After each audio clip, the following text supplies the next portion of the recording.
असे प्रेममूर्ती त्यावे तपस्वी वदनी मलाचा आनंदी स्मरणाचे मे भक्ती स्फूर्ती नमस्कार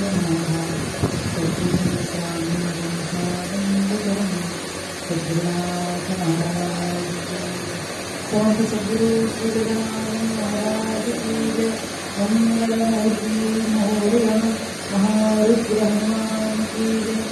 राजाधिराज भगवान की जय। सद्गुरु स्वामी गणेशानंद सरस्वती महाराज की जय। जय जय रघुवीर समर्थ। सेवा निवासी संत सद्गुरु श्री गजानन महाराजांचे पुण्यस्मरण करून सद्गुरु स्वामी गणेशानंद सरस्वती महाराज यांच्या तपस्वी पवित्र चरणी अभिवादन करून आपण सर्व ज्येष्ठ भक्त भक्तवृंद आपण सर्वांना अभिवादन करू प्रारंभ।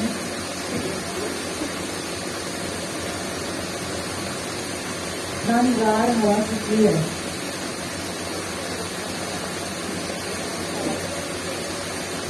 वरती चांदणं पसरलं आणि अशा आल्हाददायक वातावरणामध्ये आपण सगळेजण श्रवणाचा लाभ घेण्यासाठी या इथे एकत्र बसलेलो आहोत। अहो भाग्य अहो भाग्य।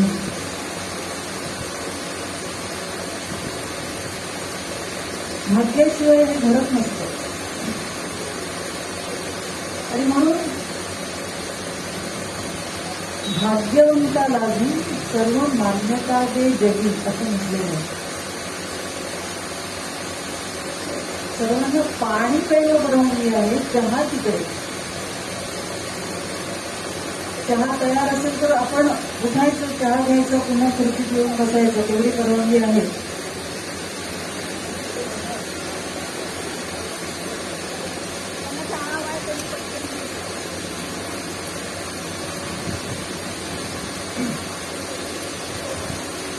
व्यासपीठावर कुणीही वक्ता बसला, मग ते कुणीही असेल, आपल्यापैकी जरी कुणी बसलं तरी एकदा व्यासपीठ सुरू झालं की तिकडच्या सभा मंडपाचे काही नियम असतात। ते नियम असे असतात की त्या सभा मंडपामध्ये चहा पिता येत नाही, पाणी प्यायची परवानगी आहे, कारण त्या पाण्यामध्ये साखर लिंबू वगैरे घातलेला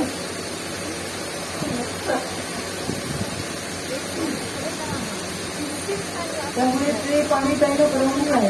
पण एकदा चहा साखर सगळं मिसळलं की ते पाणी चहाचं स्वरूप घेते, त्यामुळे त्यांना परवानगी सभा मंडपाच्या मागच्या बाजूला आहे।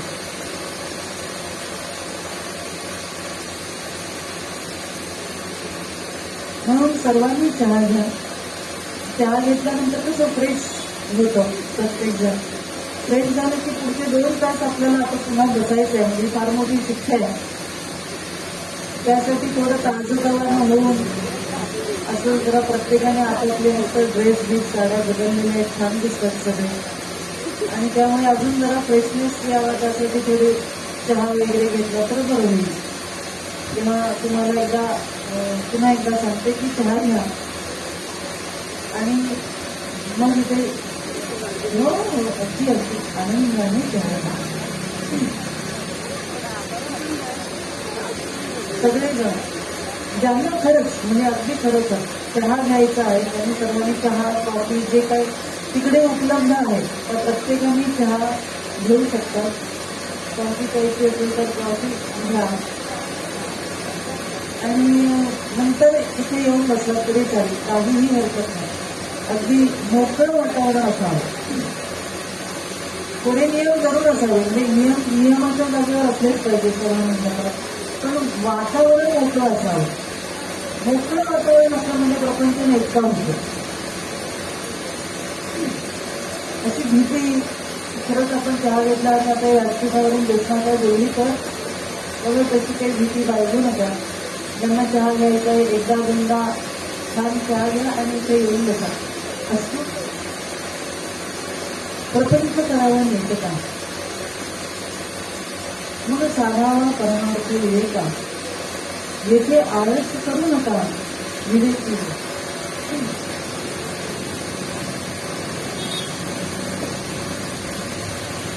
आपण लहानपणी बहुतेकांनी म्हणजे आपल्यापैकी त्यांनी अभ्यासामध्ये ही कविता अभ्यासली असेल आणि आम्ही ऐकलेली आहे.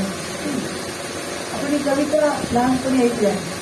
देवाची सुंदर आकाश, सुंदर प्रकाश, सूर्य उगवतो. पुढे तुम्हाला कविता माहिती आहे. देवा तुझी किती सुंदर आकाश, सुंदर प्रकाश सूर्य देतो. त्याच्यामध्ये असलेली सगळी निसर्गाची जी उदाहरण आहे ती उदाहरण या कवितेमधून व्यक्त केलेली आहे. थोडं या कवितेतून जर दृष्टिकोन आपण आजूबाजूला टाकला तर आपल्या लक्षात येतं की किती छान गार वारा सुटलेले आहे.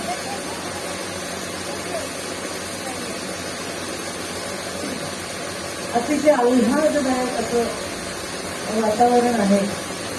चहा घ्यायची सुद्धा गरज नाही खरंच. आणि छान आजूबाजूला किलबिल चालली आहे, झुळझुळ झरा वाहतो. समोर समुद्र आपला लाटांनी मस्त बहरलेला आहे. सगळ्या निसर्गाला असा बहर आलाय. वसंत ऋतू आहे. कोकिळ छान कुहू करते. अगदी आंब्याच्या झाडांना मोहर आलेला आहे. छोट्या छोट्या त्या कळ्या अशा फुलायला लागलेल्या आहेत.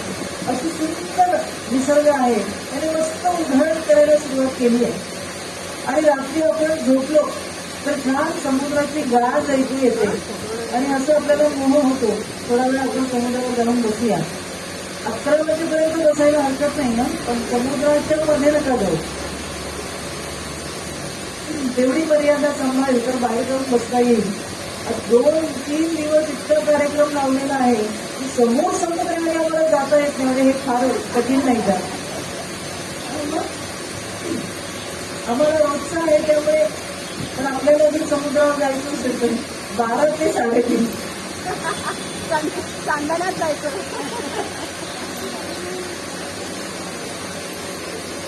किंवा मग संध्याकाळी थोड्या उशिराने. आज काही जायला संधी नाहीये. आज छान आता हा जसा गणिताचा वर्ग सुरू झाला तसा गणिताचा वर्ग झाला की 1-2 तास खेळ असतो मुलांना. तसं ते थोडे 2 तास आपल्याला खेळण्यासाठी म्हणून ती हस्तपदी ठेवली आहे. आज गणित आणि लँग्वेज ऐकून ऐकून ऐकून कंटाळा येतो आणि असं वाटते आता शिक्षक कधी जातात वर्गातून आणि आम्हाला कधी खेळायला मिळतं. त्यामुळे ती हस्तपदी आपण ठेवलेली आहे. आजचा दिवस आता आपण मस्त फ्रेश होऊन राहायचं आहे. उद्याच्या दिवसाची पुन्हा नव्याने सुरुवात. या चहा जवळजवळ होत आहेत म्हणून मी इकडचं तिकडचं थोडं टप्प्याटप्प्याने. आणि असा गणिताचा तास सुरू झाला की शिक्षकांनी गणित दिलं आहे, इथे शिकवणारी मंडळी पण आहे. गणित दिलं की त्या गणिताकडे लक्ष द्यावं लागतं. एक स्टेप जर चुकली तर पुढचं सगळं चुकत जातं. पहिल्यापासून लक्ष दिलं तर स्टेप लक्षात येते. थोडं अजून पुढे लक्ष दिलं तर साध्य कळतं. पक्षातून साध्याकडे जाता येतं आणि ते व्यवस्थित झालं की मग सिद्ध होतं. गणिताचं उत्तर बरोबर कळतं. तसं प्रपंचाचा आपल्या सर्वांच्या म्हणजे मंदिरात राहणाऱ्यांचा सुद्धा प्रपंचच असतो. अगदी 4 चौघांचाही प्रपंचच असतो. जन्माला आलो की प्रपंच सुरू असतो. जगद्गुरू शंकराचार्य एका ठिकाणी म्हणाले की करतर भिक्षा. हातामध्ये कमंडलू घेऊन जो बाहेर पडला त्याला भिक्षा मागायची, भिक्षेने त्याचं उदरभरण होतं. तो संन्यस्त जीवन जगतो. त्याच्या हातामध्ये कमंडलू आहे आणि भिक्षेचा तो कटोरा आहे. त्या भिक्षेच्या त्या कटोरा आणि कमंडलू या दोघांच्या सहाय्याने त्याचं जीवन पुढे सरकतं. पण आज हे जीवन आपल्याला हातामध्ये कटोरा आणि कमंडलू न घेता एक नोट हातात आली की आपला प्रपंच, म्हणजे नोट घेऊन पायरी ओलांडली की आपला प्रपंच सुरू झाला. आजची परिस्थिती ही आहे. जगद्गुरू शंकराचार्यांची वेळ 905 इसवी सन पूर्व. त्यामुळे त्यांचं तत्वज्ञान आज संन्यस्त जीवन जगणाऱ्यांकडे जरी पाहिलं तरी त्यांचं तत्वज्ञान त्या संन्यस्त जीवनाला किती अनुकूलते करून पुढे सिद्ध स्थितीला पोहोचते हे थोडं साशंक आहे. कारण संन्यस्त जीवन जगण्यासाठी, म्हणजे संन्यस्त जीवन हे अत्यंत कठीण आहे. प्रपंच सोपा, प्रपंच अतिशय सहज, प्रपंच सरळ आहे, पण संन्यस्त जीवन जगणं कठीण आहे. त्याहीपेक्षा एक साधक म्हणून जीवन जगताना आपला जो साधकाचा जो प्रपंच असतो तो प्रपंच अजून अवघड आहे आणि त्यामुळे प्रपंच सोपं आहे. आता प्रपंच सोपं कसा काय घोषणा सुरुवात कशी केली की सोपं आहे, काय आम्ही उलाढाले करून आलो हे आमचं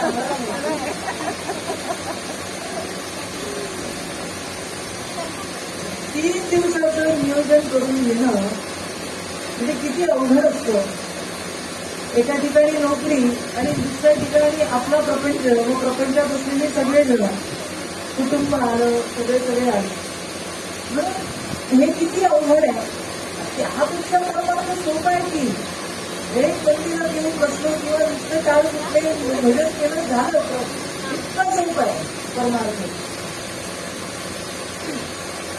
या प्रपंच इतका सोपा आहे की तुम्ही जर परमार्थ आणि प्रपंच याची सांगड घातली तर आमच्या सगळ्यांचा हात वर तिथे असेल जिथे परमार्थ म्हणतात तुम्ही ना, तो सोपा आहे. तो सोपा कसं आहे माहितीये का, आपल्याला जे दिसतं ते गणित कसं आहे ते सांगतो. म्हणजे आपण आपल्या विषयाकडे व्यवस्थित वाटचाल करू. आपल्याला गणित काय दिसतं, जो परमार्थ करतो किंवा जो व्यासपीठावर बसतो आणि खाली उतरलं की सगळे नमस्कार करतात नाही का. देवाचं कर्म त्याला कमी आहे परत. तर एक गोष्ट सांगते नंतर. त्याच्यातले 3 महत्वाचे गुण. हरि नाम में 3 गुण है. हर कोई लागे तो खाओ, खाने को अच्छा मिले, मर जाए तो एक रुपये जाओ. असे पूज्य वर्गानंद भारती म्हणाले. हर कोई लागे तो खाओ, खाने को अच्छा मिले, मर जाए तो वैकुंठ न जाओ, जाओ न जाओ. आईला चांगलं मिळते म्हणाले. बस एवढं तर सगळ्यात महत्वाचं आहे. सगळी गडबड तिकडेच आहे. मग हा परमार्थ किती सोपा आहे. तुम्ही 2 वेळ कीर्तन प्रवचन केलं, असं वर्षभर कुठे कुठे प्रवचन कीर्तन केली तर तुमचं वर्ष गेलं ना. हो हातात पैसे पण देतात लोक, वाद करतात मिळतो तो वेगळा, कपडे मिळतात ते इकडे गेल्या माणसी पाहिजे.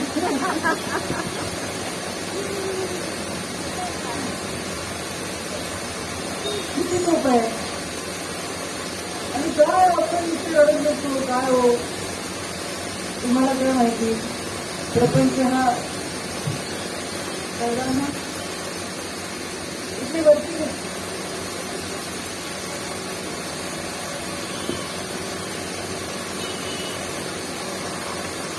चंद्रराज महाराज की जय.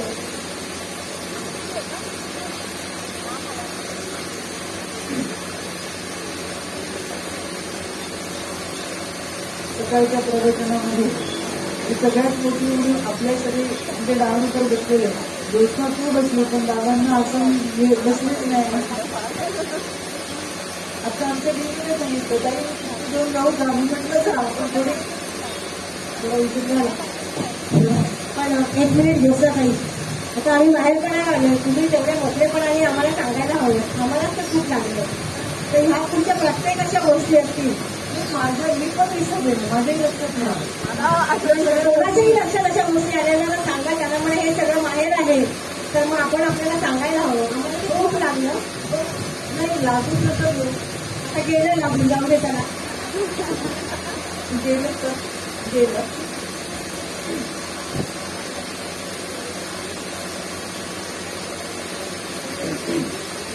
म्हणून तर आपण एवढं हसत खेळत, फक्त तुम्ही मला वरती बसवलंय म्हणून एक गंमत सांगते बरं का. मागे मी एकदा आपल्याकडचे कीर्तनात सांगितलेलं, तसं वरती बसलेलं तर किती गोष्टी म्हणजे जरी आपल्याला ते सोयीचं असलं तर काही ठिकाणी किती त्रासाचं ठरतं ते सांगते. एका ठिकाणी मी कीर्तनाला गेले होते आणि आता आपण कीर्तन का म्हणून मला वरती झोपायला, रात्रीचं कीर्तन होतं, निक्कळ होता, झोपायला पलंग होता, फक्त कीर्तन करायला पलंग, बाकी सगळे खाली. आणि किती जमेच आहे बघा. कीर्तन झालं रात्री. आम्ही म्हणजे जेवढी मंडळी होती, मोठा हॉल होता, त्या हॉलमध्ये बरीच मंडळी येऊन अंथरुणं घातलेली, सगळेजण येऊन आपापल्या अंथरुणावर म्हणजे जे समोर येईल तिथे जाऊन झोपले. मी पलंगावर झोपले आणि आता येतच होती प्रत्येक जण. आपण कुठे बघत राहणार, आपल्याला पुन्हा सकाळी उठून कीर्तन आहे, त्यामुळे विश्रांती सुरू होती आणि अगदी निजानेच झाली. सगळे झोपले झोपले झोपले झोपले सगळे झोपले. रात्री 2 वाजता आवाज आला, खाली उतर.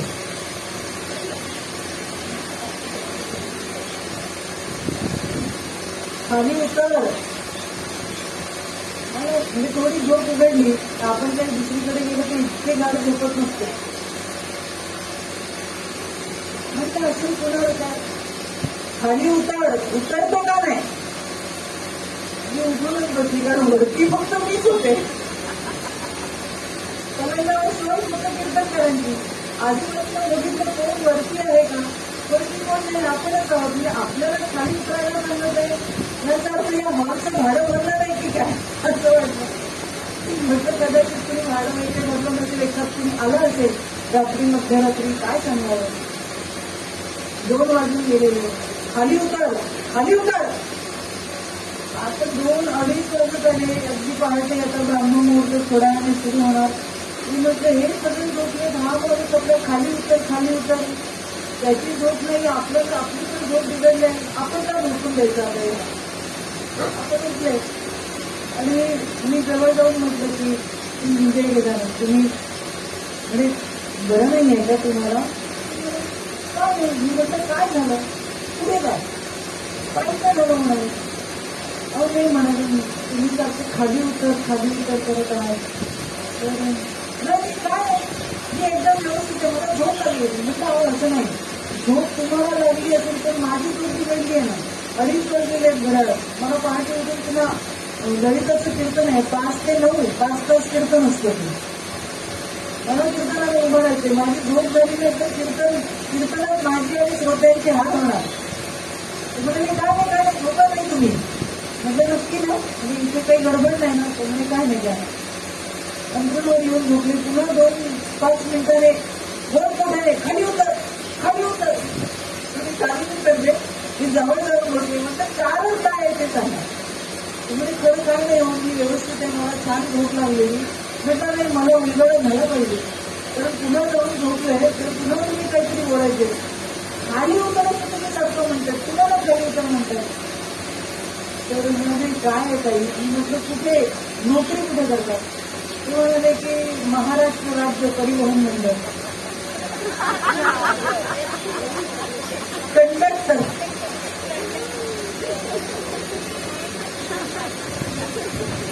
ते म्हणाले काय आहे, मी पुण्यावर आमची बस शिकते. विश्रामवाडीला बस थांबते. तिकडे 4 बसचे पॅसेंजर एका बसमध्ये घुसतात. शेवटची ड्युटी माझी. ते सगळे जण इतके चढाओढ चाललेली असते आणि सगळे दरवाजा लावल्याशिवाय बस पुढे जात नाही आणि तो सगळा भार माझ्यावर असतो. त्यामुळे खाली उतर, खाली उतर. जेवढं बोलून तेवढं कमी करते म्हणाले आणि त्यांना खाली उतरवावं लागतं, दरवाजा बंद करावा लागतो, किंवा गाडी सुटते. तुम्हाला 4 बसचे पॅसेंजर एका बसमध्ये येतात. त्यामुळे मला खाली उतर एवढी सवय लागलेली आहे. मी झोपेत पण म्हणाले खाली उतर. खाली उतर बनवतो. अहो म्हटलं तुमचं खाली उतरलं ठीक आहे, माझी झोप निघाली कशी काय? इतका प्रपंच आपल्या आतमध्ये गेलेला की आपल्या दिवसभरातल्या 22, 25, 24 तासामध्ये किंवा 18 तास काय आपण आपला जो प्रपंच करत असतो, त्यात आपली नोकरी असेल, घरामध्ये ज्या काही कमी जास्तपणा असेल, ते सगळं इतकं आत गेलेलं असते की कधीतरी तो झोपेमध्ये असं बाहेर येतो. जो दिवसभर ड्युटी करतो तो संध्याकाळच्या ड्युटीला खाली उतर मांडतो, तर रात्री झोपेत तोच पोहोचतो ना. तसा प्रपंच इतकं आत गेलेला असतो आपला की तो आतमध्ये इतका स्थिर झालाय, पक्का झालेला आहे. तो नेटका म्हणजे काय आणि का नेटका करावा, नेटका कशासाठी करावा, काय कारणाने नेटका करायचा. आम्हाला काही हे सगळं असं करून कुठे जायचं, आम्हाला काही संन्यास घ्यायचा नाहीये. मग नेटका करावा म्हणजे का आणि का समर्थांनी सांगितलं की प्रपंच करावा नेटका. म्हणजे त्यांना असं लक्षात आलं असेल सगळीकडे फिरताना, कारण आज हे हिमाचल ते फिरलेले आहेत, त्यांच्या लक्षात आलं असेल की प्रपंच करता करता कुठेतरी असा एक आधार मिळाला तर त्या प्रपंचाकडे दुर्लक्ष होतो आणि त्या आधाराचा आधार घेऊन लोक पुढे जातात. कारण त्या काळामध्ये, समर्थांच्या काळामध्ये, एक तर यवनांची राजवट होती, यवनांचा पगडा जबरदस्त होता. आता काही कमी आहे असं नाही. आताची परिस्थिती खूपशी अशी आहे, फक्त समर्थांसारखा हलकल्लोळ करणारा आला पाहिजे आहे, तो फक्त मुख्य तटावर आहे, पण आजूबाजूला तो अवघा हलकल्लोळ करावा हे जे समर्थ म्हणतात, तसं हलकल्लोळ तिथे त्यावेळेस त्यांनी केला. त्यांनी ते पाहिलं की प्रपंच इतका दुर्लक्षित झालेला आहे की देवाच्या नावाने प्रपंच नागवला गेला. आणि जिथे देवाचा आधार मिळाला, जिथे एखादं मठ, मंदिर वगैरे याचा आधार मिळाला, त्या आधारावर प्रपंच बाजूला सरला आणि दोन जिथे भ्रांत होती तिथे हे सहज मिळतं, तिथे त्याचा आधार घेऊन लोक जगायला लागले. गोसावी झालं, संन्यस्त वस्त्र धारण केलं, साधू होत जायला लागले. आणि त्या काळामध्ये समर्थांनी 1100 मठाची स्थापना केली. त्या 1100 मठाची स्थापना केल्यानंतर त्या प्रत्येक मठामध्ये एक महत्व स्थिर करावा, त्यांना विचार द्यावा आणि तिथून पुढे जावं समर्थांनी. असा समर्थांचा तो काळ. आणि समर्थांनी त्या प्रत्येक ठिकाणी त्यांना असा विचार दिला की त्यांच्याकडे येणारा जो कोणी असेल त्याला त्या विचाराने पुढे करायचा. याचा अर्थ की त्याला त्याचा प्रपंच नागवला नाही केला पाहिजे, पण तो प्रपंच नेटका झाला पाहिजे. जर प्रपंच नेटका झाला तरच परमार्थ नेटका होतो, त्याशिवाय होत नाही. हे समर्थांना सांगायचं होतं, म्हणून त्यांनी प्रपंच करावर नेटका याच्यावर भर दिला. समर्थांनी एका ठिकाणी असंही म्हटलेलं आहे की द्रव्य लागते स्त्रियांची, अन्न लागते स्त्रियांची, कुटुंबाची, कष्ट करून मिळवावे का जोडी होऊन ती जावी. हे त्यांनी प्रत्येक ठाई त्यांनी हे सांगितलेलं आहे. सावधपण ठाई सांगितलेलं आहे. तर समर्थांचंच पुढे घेऊन आपल्याला हे जावं लागेल. कारण जो महात्मा बोहल्यावरून निघून जातो तो आपल्याला प्रपंच नेटका करावा असं सांगतो, तर आपण म्हणतो की त्यांनी तर ते केलं पण नाही हो, तर आम्ही पुढे जाऊन असं सांगू की त्यांनी जर प्रपंच स्वीकारला असता तर तो आपल्या सर्वांपेक्षा अति उत्तम केला असता. कारण त्या प्रपंचातल्या ज्या खाचा खेळणार आहेत ना, ते त्यांना पक्क्या माहिती होती, पण त्यांची उंची इतकी होती की तो तिथे कमी पडला असता, म्हणून जगाच्या प्रपंचाकडे ते लागले.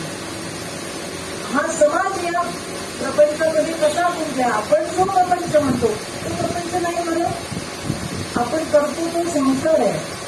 तर अगदी दोघा चौघांचा हम दो हमारे 2, 4, 6, 8 काय असेल ते, म्हणजे आपण आपलं कुटुंब आणि आपल्या कुटुंबातली असलेली मंडळी, म्हणजे घरात 10 जण असतील, समजा 12 असतील, 4 जण असेल, 14 जण असेल, तर आजच्या परिस्थितीमध्ये जर पाहिला तर आपला प्रपंच कसा आहे, आपल्या प्रपंचाचं स्वरूप काय आहे आणि आपण त्या प्रपंचाच्या आधारावर काय करतो. हा प्रपंच नेटवर्क करावं म्हणजे कसा करावा. आपण थोडस या मंदिराच्या आधारावर पुढे जाऊ. समजा एक मंदिर आहे आणि त्या मंदिराचा प्रपंच आहे. त्या मंदिराचा प्रपंच आता सकाळी आपण थोडं ऐकलं की कशी दैनंदिनी असते, तशी वेळेचं कसं मोजमाप असतं आणि वेळेवर त्या त्या गोष्टी होणं आवश्यक का असतं ते करून मग ती दैनंदिनी पूर्ण होते आणि तिथून मग पुढचं सगळं कार्यवाह सुरू राहतं. एखाद्या मंदिरामध्ये जर असा प्रपंच म्हणजे मंदिराचा प्रपंच जर ठीकठाक नसेल तर तिथे भक्त येतील का? तिकडची देवता जागृत राहील का? तिकडची देवता जागृत राहणार नाही. तिकडे जर देवतेचं व्यवस्थित होत नसेल, त्या देवतेला जर व्यवस्थित मान दिला जात नसेल, त्या देवतेच्या अनुषंगाने त्याच्या अधिष्ठानामध्ये जर काही उपासना होत नसेल तर तिकडची देवता जागृत राहत नाही. म्हणजे तिकडचं जे देवतेतलं जे दैवी भाव असतो तो दैवी भाव जागृत राहत नाही. त्याच्यातलं जिवंत पण सफेद राहत नाही. आणि असं न राहिल्यामुळे तिथे येणारा जो भक्त आहे, दर्शनार्थी जो भक्त आहे, त्या भक्ताला तिथे गेल्यानंतर जे अपेक्षित असतं ते अपेक्षित असं पूर्ण होत नाही. अपेक्षित काय असतं की एक मंदिरात गेलं की कसं बरं वाटतं, असं आपण म्हणतो की नाही. आपण मंदिरात गेलो कसं वाटलं, बरं वाटतं. आता बरं वाटतं म्हणजे काय वाटतं की तिथे थोडं शांत वाटलं, तिथे गेल्यानंतर थोडा आपला प्रपंच काही मिनिटांसाठी बाजूला झाला म्हणजे आपल्याला बरं वाटतं. याचा अर्थ आपण ज्या प्रपंचामध्ये आहोत त्या प्रपंचाचं स्वरूप रोजचं आहे आपल्याला आणि तेच आपल्याला रोजच्या अनुभवात असल्यामुळे आपल्या दृष्टीने त्याचं मोजमाप कमी झालं, त्याचं मूल्य कमी झालेलं आहे. जसं महाराजांच्या ग्रंथामध्ये विठोबा घाटोळ आहे, ते विठोबा घाटोळ महाराजांचा काय अधिकार आहे हे त्यांनी अनुभवलं. महाराजांकडे येणारी मंडळी ही नुसती बसून राहायची, केवळ बसून सुद्धा त्यांची कामं व्हायची हे ते पाहत होते, हे त्यांना माहीत होतं. आणि विठोबा घाटोळ हे नुसते येऊन बसायचे. तर पाटलांनी असा विचार केला की नुसते येऊन बसतात तर रोजच येऊन बसा. आणि महाराजांना काय पाहिजे, काही नको, कुठे चालले, कुठे जातायत बसतायत याच्यावर फक्त लक्ष राहील म्हणून त्यांनी त्यांची योजना केली. पण योजना केल्यानंतर विठोबा घाटोळ यांना असं वाटायला लागलं नंतर, कारण ते सहज झालं ना. ज्या गोष्टी दुर्लभ आहे पण जर त्या सहज मिळाल्या तर त्याचं मोजमाप होतं आपल्याकडे. आता महाराज कसे अत्यंत दुर्लभ आहे, म्हणजे एक अचाट शक्ती किंवा देहाचा आधार, म्हणजे तो मानवी देह धारण केला आणि त्या देहाच्या आधारे समाजाच्या कल्याणासाठी ती एक अचाट शक्ती कार्यरत आहे. मग ती कार्यरत असताना त्याचं मोजमाप करता येत नाही, त्याचं मूल्यमापन करता येत नाही. त्यामुळे विठोबा घाटोळ यांना काय वाटतं, सहज आहे ना, सहज मिळाले महाराज. लोकांना ते दुर्लभ आहे. लोक म्हणतात की अरे गजानन महाराजांकडे गेलो पाहिजे, त्यांच्याकडे गेलं की आपली कामं होतात. लोक येऊन बसायचे, महाराज असंबंध बोलायचे, म्हणजे ज्याला जे पाहिजे ते बोलायचे, त्यांची काय मनोकामना असेल ती पूर्ण व्हायची ते निघून जायचे. पण हे जे आहे ते इतर लोकांना त्यांचं जे अत्यंत दुर्लभ असं जे व्यक्तिमत्व समोर सहज मिळालेलं आहे ते त्यांनी अनुभवलेलं होतं. त्यामुळे महाराजांचं जे मूल्यमापन आहे ते इतरांना माहिती होतं, पण मोजमाप जे आहे ते विठोबा घाटोळ यांनी केले. म्हणजे काय केलं, ते सहज मिळालं. लोकांना भले दुर्लभ असेल पण मला मोज आहे. लोकांना भले असं वाटत असेल की अरे आपण दर्शनाला गेलो पण की नाही मिळत नाही, मला त्यांचं दर्शन त्यांना पाहणं सुद्धा अशक्य आहे, त्यांना त्यांचं जवळ बसणं सुद्धा कसं सोपं नाही हे इतरांना वाटत होतं. पण त्याला सहज मिळालं ना, दिवस रात्र महाराजांची संगत आणि सहज मिळाल्यामुळे त्याचं मूल्य केलं. म्हणजे त्याला किंमतच नाही. आपण म्हणतो काय किंमतच नाही आहे, त्याची त्याने किंमत केली. एक एक गोष्टीची आपण किंमत करतो, पण त्या गोष्टीची त्यांनी किंमत केली. आलं का लक्षात? तसं त्या गोष्टीची किंमतच केली. आणि म्हणून महाराजांनी सांगितलंय, घंटा घड्याळे वाजती आणि घुमारे घालीत कधी कधी ऐसा अति नीच हा. महाराजांनी असे शब्द वापरावे. म्हणजे असा अगदी खालच्या विचारांपर्यंत गेला की त्याला हे कळलं नाही की महाराज काय अफाट शक्ती आहे, काय विभूती आहे. कारण महाराजांचं प्रत्येक रूप बघा एकासारखं एक नाही. प्रत्येक भावमुद्रा महाराजांच्या वेगळ्या आहेत. मग तो सहज आपल्या देहाचे आकार बदलू शकतो. हा योगियांचा राहणा आहे. त्याला आपल्या देहात असलेली जी शक्ती आहे ती शक्ती कधीही बाजूला करता येते, कधीही त्या देहामध्ये धारण करता येते, कधीही त्या देहाचा आकार ते बदलू शकतात. इतके ते अचाट असलेले जे सहज प्राप्त झाले त्याच्यामुळे त्याची किंमत झाली. आणि त्याची किंमत केल्यामुळे मग हळूहळू जसा त्याचा प्रसार वाढला तसं महाराजांना वाटतं की आता हे थांबलं पाहिजे. आणि म्हणून महाराजांनी पुढे काय केलं हे आपल्याला माहिती आहे. मला हे सगळं एवढ्यासाठी सांगायचं आहे. रोजचं आहे, सहज आहे, म्हणून आपण आपल्या प्रपंचाची किंमत करतो. फार महत्व आहे बरं. प्रपंच करावा नेटका वाटलेला आहे. इतका नेटका करण्यासाठी काय ना प्रपंच हो. सकाळी उठा, डबे करा, भाजी पोळी करा. आज सकाळी जेवायला हे केलं, संध्याकाळी जेवायला काय, आता गुलाबजाम आहे, सकाळी शिरा केला, आता गुलाबजाम. काहीतरी चेंज पाहिजे असतं ना आपल्याला. काहीतरी पराठे आहे, पुलाव आणि कढी आहे. म्हणजे सकाळचं जेवण संध्याकाळी मिळालं तर प्रसाद म्हणून आम्ही खाणार, पण थोडा चेंज असला तर वेलकम, आम्हाला आवडेल तो चेंज. हा चेंज आम्हाला पाहिजे असतो. तसं रोजच्या रुटीनमध्ये प्रपंच आमचा तोच आहे. आम्ही उठतो की आमचं रुटीन सुरू. उठा, सगळं स्वयंपाकघरात जा, सगळा स्वयंपाक करा. आणि काय अडचण आहे,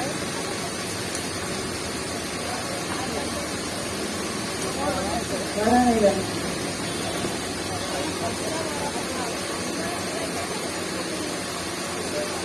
मला डिस्टर्ब होईल. मला ते घामाचं वगैरे लागतं की सकाळी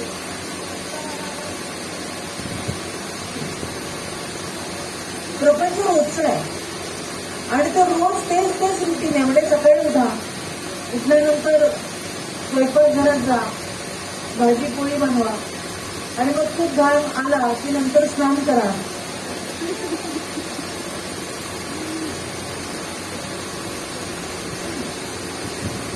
काहीतरी नियम आहे तसं मला वाटतं बरं का. म्हणजे असं मी ऐकलंय की स्वयंपाकघरात जाण्याच्या अगोदर स्नान करायचं असतं. म्हणजे सकाळी जेव्हा आपण पहाटे 8-9 वाजता उठतो ना,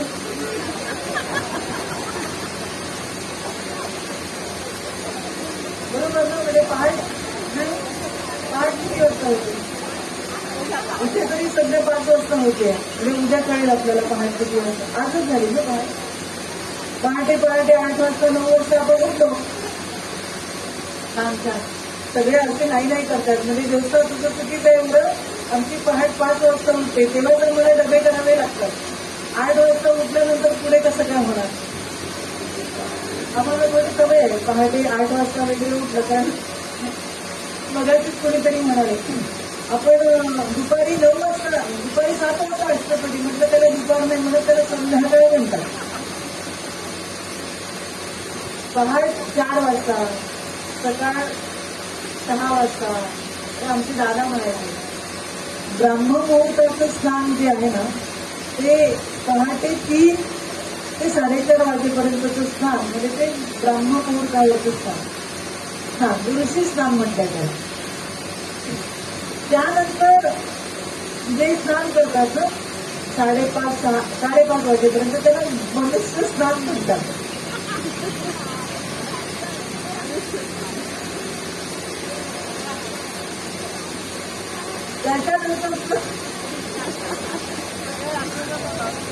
त्याच्यानंतर जे स्नान आहे त्याला काय म्हणतात, राक्षसी स्नान म्हणतात. आता आपण याच्यात कुठे बसतो काय माहिती नाही. बघा आता तुम्ही म्हणत आम्हाला गरम झालं आम्ही दुपारी स्नान करतो त्याला काय म्हणायचं. आता ते ठरवा तुम्ही. बाकीची स्नानच स्नान असे स्नानाचे प्रकार आहेत. त्यामुळे आपण सकाळी आपलं रुटीन चाललंय. सकाळी उठतो, डबे वगैरे बनवायला आपण स्वयंपाकघरात जातो. अगोदर थोडा उशीर झालेला असतो त्यामुळे स्नान करायला वेळ जातो. आणि मग एवढं सगळं स्नान वगैरे झाल्यानंतर स्वयंपाकघरात गेलं की पुन्हा घाम येतो. मग त्यापेक्षा स्नान नंतर केलं तर बरं पडतं नाही का. म्हणून मग सकाळी तसेच आपण जातो जरा तोंड वगैरे घेऊन असं म्हणते मी थोडंसं स्पष्ट. कारण समर्थांचं घेतलंय ना आपण ओवी. तर समर्थांनी चूळ भरावी, तोंड धुवावं एवढी सुद्धा सूचना दिलेली आहे. म्हणून थोडंसं त्या अनुषंगाने स्वयंपाकघरात जातो आपण, आपली सगळी कामं करतो आणि मग आता ऑफिसला जायचं म्हणून मग स्नान करतो. मग स्नान झाल्यानंतर अहो एका ठिकाणी मी गेले बरं का. मी असं बऱ्याच ठिकाणी गेलेले आहे ना, त्यामुळे एका ठिकाणी गेले होते. दुपारची वेळ होती, 3:30 वाजले आणि दरवाजा उघडायला खूप वेळ लागला. तर एक 10 मिनिटांनी जणू काही बेल वाजवून मी त्याची दरवाजा उघडला आणि जसं ते या या या म्हटलं. पण काही एवढा वेळ उभं राहावं लागलं.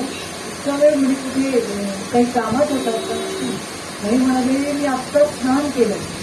म्हणजे काही आत्ता स्नान म्हणजे दुपारी पण तुम्ही स्नान करतात का. हे हो कसलं काय.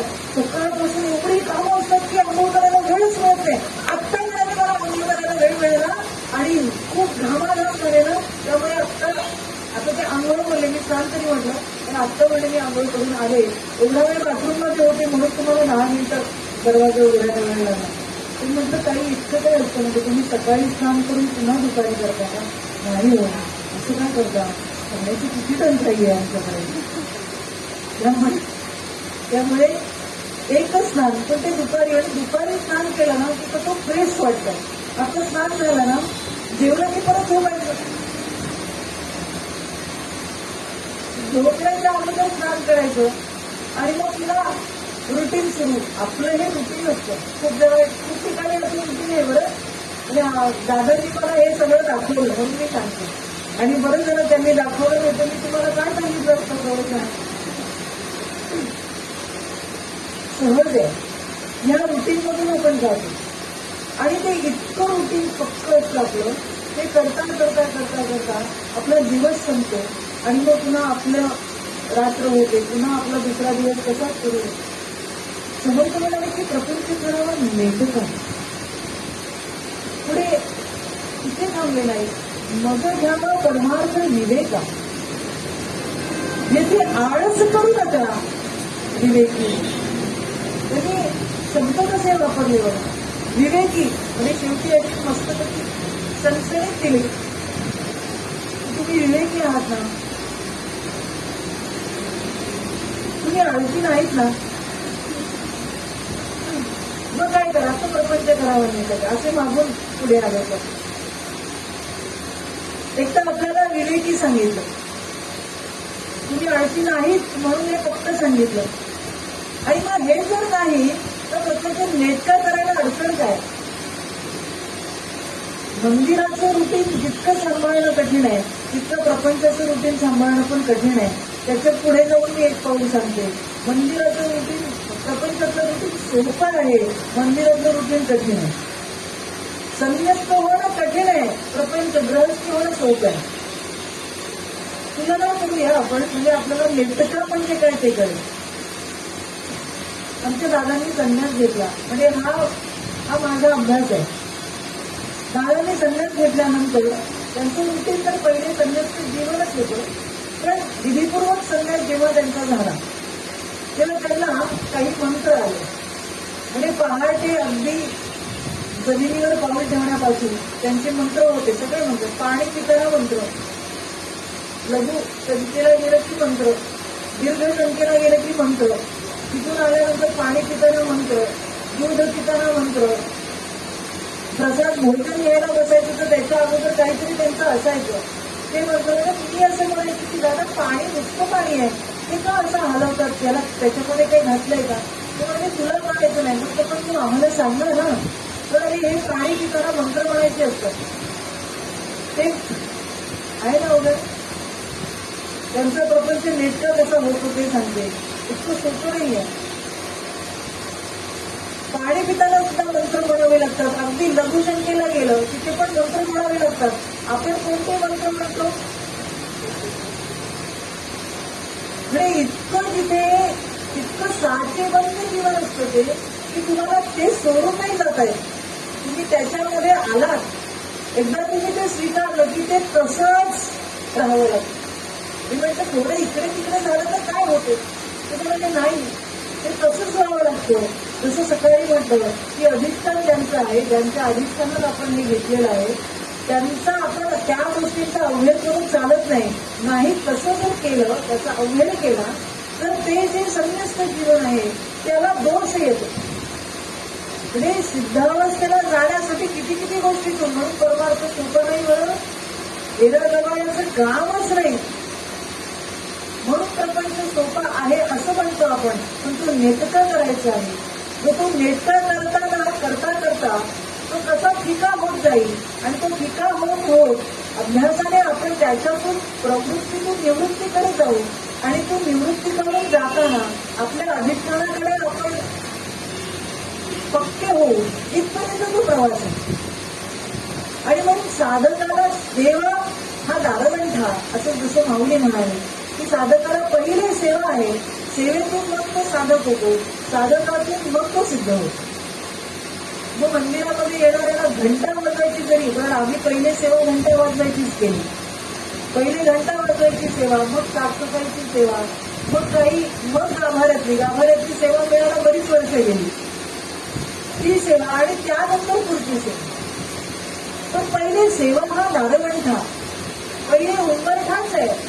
जर प्रपंच नेटका झाला तर परमार्थासाठी हा सेवा हा दारवंठा, हा उंबरठा जो आहे ना, तो प्रपंच आणि परमार्थाचा उंबरठा आहे.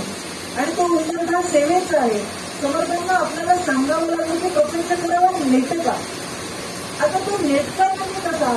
आपलं जे रुटीन आहे त्याच्यामध्ये सर्व संतांनी असं सांगितलं की अहो येता जाता उठता बसता देता घेता कदा वदता ग्रास गिळता, हे सदा सर्वदा आपण काय करावं? तर ते म्हणाले की अनुसंधान ठेवावं. आता हे अनुसंधान राहणं इतकं सोपं आहे का? अनुसंधान राहणं सोपं नाही. एक गंमत सांगते. नवीन लग्न झालेलं त्या मुलीचं अनुसंधान, याच्यावरून आपण हा विषय ऐकतोय. नवीन लग्न झालं, तिने विचार केला सगळ्या गोष्टी काय सासूला विचारायच्या, काहीतरी चेंज पाहिजे, काहीतरी असं मस्त आपण बनवूया घरचे सगळे हवा करतील. आणि म्हणून कुणाला विचारायचं नाही, आईला फोन करायचा नाही, सासूची आपण विचारणा करायची नाही. आज पुस्तक हक्क नाही, मलाच बनवायचंय काहीतरी पदार्थ, म्हणून तिने युट्यूब चॅनल ओपन केलं आणि तिने ती रेसिपी, तुम्हाला एवढं गरम होतं तर आईस्क्रीमच करूया, म्हणून तिने ती सगळी रेसिपी ऐकली, लिहून घेतली. आणि लिहून घेतल्यानंतर शेवटी ती जी बोलणारी होती ती म्हणाली की सब फुल मिला के 1 घंटा मध्येच मी रचने का. ठीक आहे म्हणाले. तिने ते सगळं एकत्र केलं, काय पेस्ट केलं, चाय जमा केली, तो फ्लेवर आणला विकत. तिची सगळी धावपळ घरातले बघत होते, पण तिला काहीतरी करायचं होतं आज. आणि त्यामुळे तिने ते सगळं साहित्य जमा केले, त्याच्यात जे जे त्यांनी सांगितलेलं ते सगळं फेटलं, एकत्र केलं आणि संध्याकाळ झाली. सासू ज्या घरातले ज्येष्ठ आहेत ते देवघरात गेल्या आणि आता संध्याकाळची आरती म्हणायची तर घंटा पाहिजे, घंटाच मिळेल हो. तिचा आरडा ओरडा झाला की घंटा कुठे गेला, घंटा कुठे गेला. मग लक्षात आलं की घंटा फ्रीज मध्ये.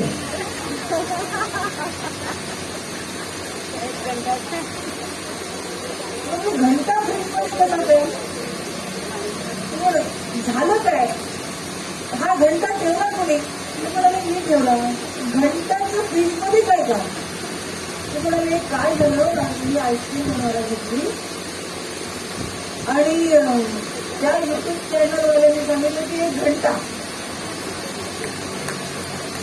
फ्रीजमध्ये ठेवला पाहिजे, म्हणून म्हणाले मी घंटा फ्रीजमध्ये ठेवला.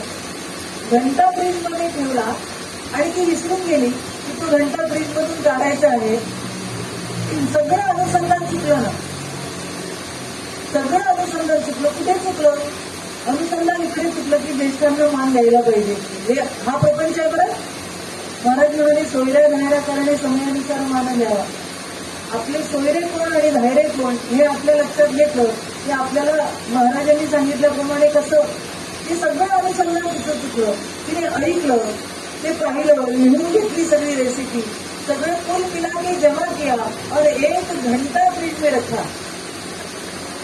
तो घंटा फ्रीज मध्ये राहिल्यामुळे सगळं रेसिपी बिघडली, सगळं चुकलं. हे जे अनुसंधान आहे, हे अनुसंधान त्या तिकडे तसंच असतं, लक्षात घेतलं असतं तर सगळं बरोबर झालं असतं. पण ते नेटके पण आलं नाही, त्यामुळे ते सगळं बिघडलं. काही हा पंखा तिकडे घ्या, तुम्हाला वारा करायला बरं. अनुसंधान आपला विषय कुठे होता की घेता जाता औषध देता घेता कदा वदता ग्रास गिळता. हे जे संतांनी सांगितलं, संतांचं मागणं आहे सगळ्यांकडनं की आपलं अनुसंधान टिकलं तर आपलं प्रपंच नेटका होईल. ते जे उदाहरण पाहिलं ते सगळं अनुसंधान चुकलं, त्याच्यामुळे सगळी रेसिपी बिघडली. त्याची ही जी रेसिपी आहे, ही रेसिपी हे अनुसंधान पक्क कसं राहावं आणि पक्क कसं करावं तर याच्यासाठी सोपे सोपे उपाय सांगितले संतांनी आणि आमच्या दादांनी. म्हणून आमच्याकडे ना प्रवचन आणि कीर्तन करणं सोपं आहे. तर दादा काय म्हणाले हे सांगितलं तर आमची तेवढा वेळ निघून जातो. बघा जवळच्या इकडे गेले दादांनी असं सांगितलं की ताई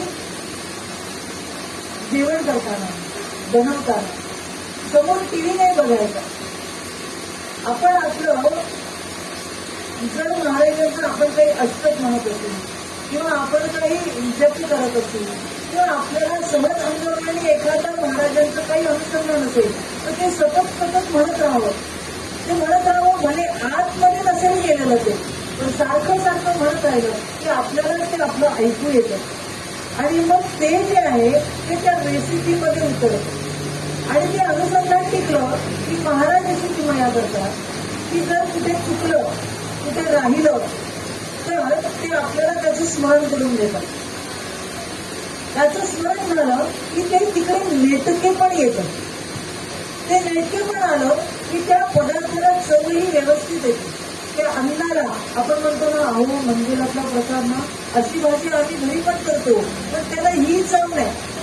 सकाळीच कोणतरी बोललं अहो कोबीची भाजी ना घरी अशी नाही लागत हो, पण इकडे प्रसादाचं असतं ना ते त्याला वेगळीच चव असते. बरोबर आहे ना, कारण त्याच्यामध्ये ते अनुसंधान असते. ते अनुसंधान असल्यामुळे आपली भावना पक्की असते. ती भावना पक्की असल्यामुळे त्या अनुसंधानामध्ये आलेलं जे काही अन्न आहे, जो काही पदार्थ आहे, जो आपण घेतोय त्याच्या मागे असलेली आपली भावना इतकी परिपक्व आहे की हा प्रसादच आहे म्हणून तो आपण घेतो आणि म्हणून त्या सगळ्या गोष्टीला नेटके बनाये. अगदी साधी साडी नेसायची झाली तर कशीही नेसून चालेल का? त्याला व्यवस्थित चापून चुपून बसवणं, त्याचा पदर नीट नेटका लावणं, रंग व्यवस्थित चॉईस करणं. कोणताही अगदी चंगी फंगी कलर घेतला आणि 8-10 रंगाची एक साडी नेसली ती कसं कुठे कसं दिसेल? त्याची जागा वेगळी, इकडची जागा वेगळी. पण ती साधी साडी नेसायची झाली तरी सुद्धा ती किती व्यवस्थित नेसावी लागते नाही का? एक जण मदतीला पण लागतो, जरा निर्या नीट करून घे, थोडी पिरप करायला लागतो, साध्या गोष्टी. आता हा सगळं नियम आहे पण इथे जर नेटकेपणा आला, तीच साडी जर तुम्ही कशीही नेसली तर ती बरोबर दिसत नाही, पण तीच साडी जर व्यवस्थित नेसली तर त्या साडीचाही लुक बदलतो आणि जिने नेसली तिचाही लुक बदलतो.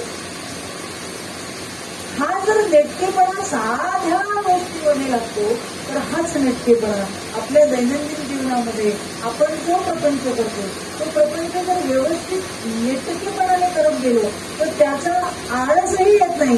आणि मग समर्थ म्हणतात येथे आळस करू नका विवेकी. इतकं सोपं झालं, किती सोपं झालं की सकाळी उठायचं, काहीतरी महाराजांचं अनुसंधान घ्यायचं, एखादं अष्टक म्हणायचं. आमचे पूज्य बेलसरे बाबा असं म्हणाले, नाम घेणं सोपं आहे पण सोपं असलेलं नाम आपल्याला कठीण वाटतं. मग ते आपण कसं अंगवळणी काढावं. तर ते म्हणाले की समजा एखादा विद्यार्थी आहे किंवा एखादी गृहिणी आहे. विद्यार्थी जर अभ्यासाला बसेल तर 5 मिनिटं, फक्त 5 मिनिटं पुस्तक उघडण्याच्या अगोदर त्याने महाराज म्हणजे जो जप असेल ते त्यांच्या घरामध्ये दैवत असेल त्याचं 5च मिनिटं अनुसंधान स्मरण करायचं. अभ्यासाला सुरुवात करायची. मध्यंतरामध्ये थोडंसं मुलं काही सारखी बसून राहत नाही. अगदी इव्हन आपण सुद्धा खूप वेळ बसू शकत नाही. 2 तास बसायचं आहे आता तुम्हाला, खूप वेळ बसू शकत नाही. मग मध्येच उठायचं झालं तर म्हणाले पुस्तक बंद करा, 5 मिनिटं स्मरण करा, जाऊन फिरून या, पुन्हा बसा. अभ्यासाला सुरुवात करण्याच्या अगोदर 5 मिनिटं स्मरण करा, सगळ्या अभ्यासाला पुस्तक बंद करा, पुन्हा 5 मिनिटं स्मरण करा, असं अनुसंधान राहतं. आणि मग ते हळूहळू असं येतं की ते आपल्याला करावं लागत नाही, ते आपसून होतं. असं जेव्हा होतं तेव्हा ते जे अनुसंधान आहे, ते जे स्मरण आहे, ते स्मरण आपल्याला आपल्या प्रपंचातल्या कित्येक गोष्टीचं स्मरण करून देतं. हे अनुभवातून सांगते, पण थोडं बहुत अनुभवलेलं मी आपल्यासमोर म्हणते की ते स्मरण आपल्याला प्रपंचातल्या गोष्टींचं स्मरण करून देतं. मग कसं, तर हे सगळं करताना आपण आपला स्वयंपाक करत आहोत. मग स्वयंपाक करताना कसंही नाही का त्याला बरोबर फोडणी गेली पाहिजे, त्याला तेवढाच वेळ शिजवायला लावावा लागतो, त्या वेळा त्याला द्यावा लागतात. किती वेळ झाली की मग बाकीचा जो स्वयंपाक आहे तो उत्तम होतो. त्याला एक विशिष्ट चांगली जशी आपल्याला अपेक्षित असेल तशी चव येते. आणि तो नेटकेपणा स्वयंपाकात आला की त्या सगळ्या गोष्टीचा आस्वाद घेता येतो, त्याचा आनंद घेता येतो. आणि तो सगळा झाला की त्याच्या मध्ये आपलं जे अधिष्ठान असेल, ज्या देवतेचं आपण जे आपल्या कुळामध्ये, ज्या आपल्या घरामध्ये काही देवतांचं विशिष्ट असं अनुसंधान असेल तर ते आपण करत गेलो, राखत गेलो, तर मग त्या बरोबर हेही होतं आणि तेही होतं. आणि मग तो प्रपंच थोडा नेटका होत जातो. पण मी मागे एकदा असं म्हटलं होतं की आपण ज्या अधिष्ठानामध्ये आपला प्रपंच करत असतो, म्हणजे गजानन महाराजांचे आपण सगळे आहोत, गजानन महाराजांच्या अधिष्ठानामध्ये आपला सगळा प्रपंच सुरू आहे. मग ती नोकरी असेल, बाजारहाट असेल, आपल्या घरातलं प्रपंच म्हणजे घरात जे कुटुंबीय असतील या सगळ्यांचं मान सन्मान, काय देणं घेणं, रोजच्या व्यवहारातला हा जो प्रपंच आपला असेल तर तो प्रपंच करत असताना आपण जर त्यांच्या अधिष्ठानामध्ये करत आहोत तर त्यांचं अधिष्ठान आपण किती मान्य करावं, ते अधिष्ठान आपण किती स्वीकारावं. की समजा आपण सगळी कामं करून मोकळे झालो आणि आता आपल्याला वेळ आहे म्हणून आपण आपल्या हॉलमध्ये, आता आपल्या दर्शनी भागामध्ये खूप वेळा आपण महाराजांचं अधिष्ठान ठेवतो. हॉलमध्ये असेल, आपल्या स्वतःच्या खोलीमध्ये असेल, स्वयंपाकघरात असेल, नेटका प्रपंच करावा. म्हणजे त्याला कसं जोर देत गेलो की तो प्रपंच नेटका होतो, त्याचा हा विचार आपण ऐकत आहोत. तुमच्याबरोबर मी बरं, मी काही खूप अभ्यास करून आलेली नाही. तेव्हा आपण सगळे मोकळे झालो आणि आता आपण बसलेलो आहोत, फोन घेतला, व्हॉट्सअप काढलं, संपूर्ण दिवसभरात आपल्याला वेळ मिळाला नाही आणि आपल्याला चॅटिंग करायचं आहे कुणाला किंवा कोणाचे मेसेज वाचायचे आहेत. आता मोकळे आहोत, आपल्याला कोणाला काही हिशोब द्यायचा नाही, आपणच आपल्या घरात आहोत. त्यामुळे छान हॉलमध्ये येऊन सगळे कन्नडे पसरवलेत आणि आपण बसलोय आणि आपलं सुरू आहे. समोर महाराजांचं अधिष्ठान आहे, महाराजांची तस्वीर आहे आणि महाराजांच्या समोर असे पाय मस्त बसलेलं आहे. थोडंसं बाजूला जाऊन 2-3 विचार आपण करूया. अगदी महाराज देहात असताना आपल्या समोर बसले असते तर आपण पाय पसरून बसलो असतो का? एक झालं. किंवा महाराज माझी माय आहे, माऊली आहे, आता तिच्यासमोर पाय पसरून बसायला काय? तिच्या खुशीतच बसतो ना आपण. मग त्यांच्यासमोर पाय पसरून बसायला काय हरकत आहे? दोन. तिसरं, आमचं चुकतच असतं, पण थोडा वेळ महाराज जरा पाय लांब करतो बरं का. पण खूप वेळ असं मांडी घालून उभं राहून सारखं ओट्याजवळ उभं राहावं लागतं, त्यामुळे थोडा वेळ पाय पसरून बसतो. असं सांगून जर आपण बसलो तर या सगळीकडे आपण त्यांचं अधिष्ठान मान्य केलं असं होतं. तर मला खूप वेळा असं वाटतं. एकदा असं सहज मी बसले होते हॉलमध्ये, महाराजांची मोठी तस्वीर आहे आणि अक्षरशः पाय पसरून बसले होते आणि एकदम असं काय माहिती नाही असं जाणवलं आणि मी पाय जवळ घेतले. एक मिनिटं बोलते कारण अष्टपदी वाल्यांचं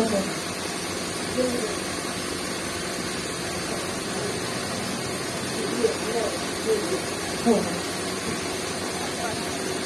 क्षमा करा बरं, म्हणजे दादांना हे आवडणार नाही, पण त्यांचा फोन येणारच होता म्हणून मी फोन घेऊन बसले. ते निघाले ती मंडळी. तर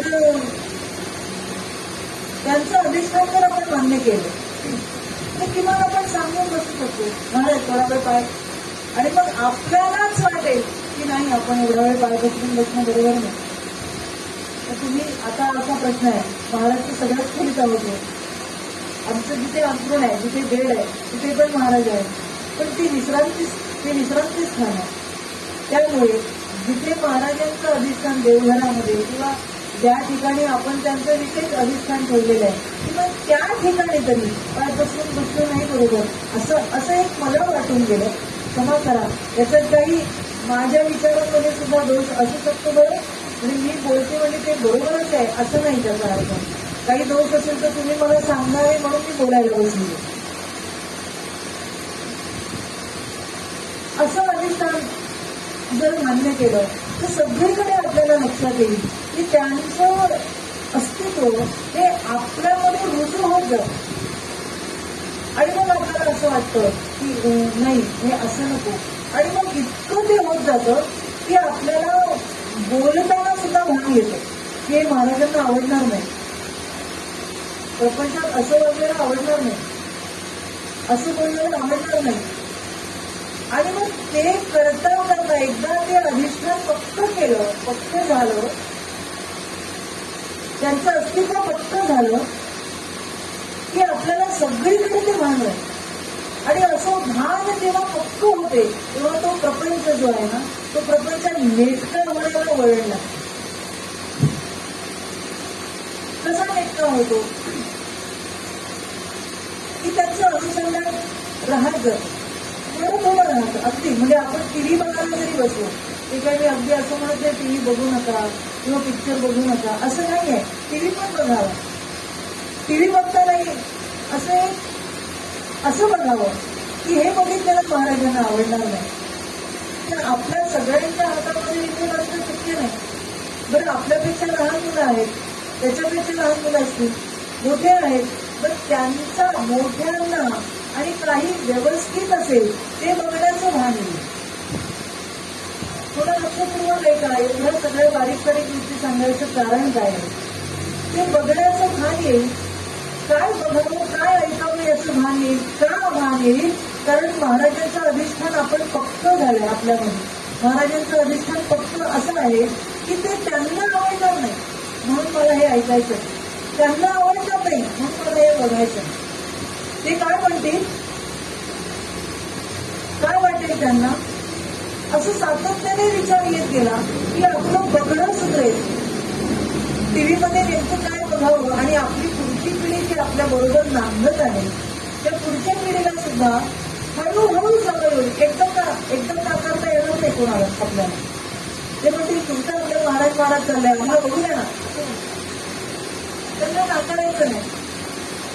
पण आपण तिथे आपल्याला चॉईस आहे की आपण थांबायचं की नाही त्या ठिकाणी. जेव्हा आपल्यामध्ये हे रुजू होत जाईल, आपल्यामध्ये जेव्हा हे स्थिर होत जाईल तेव्हा आपली पुढची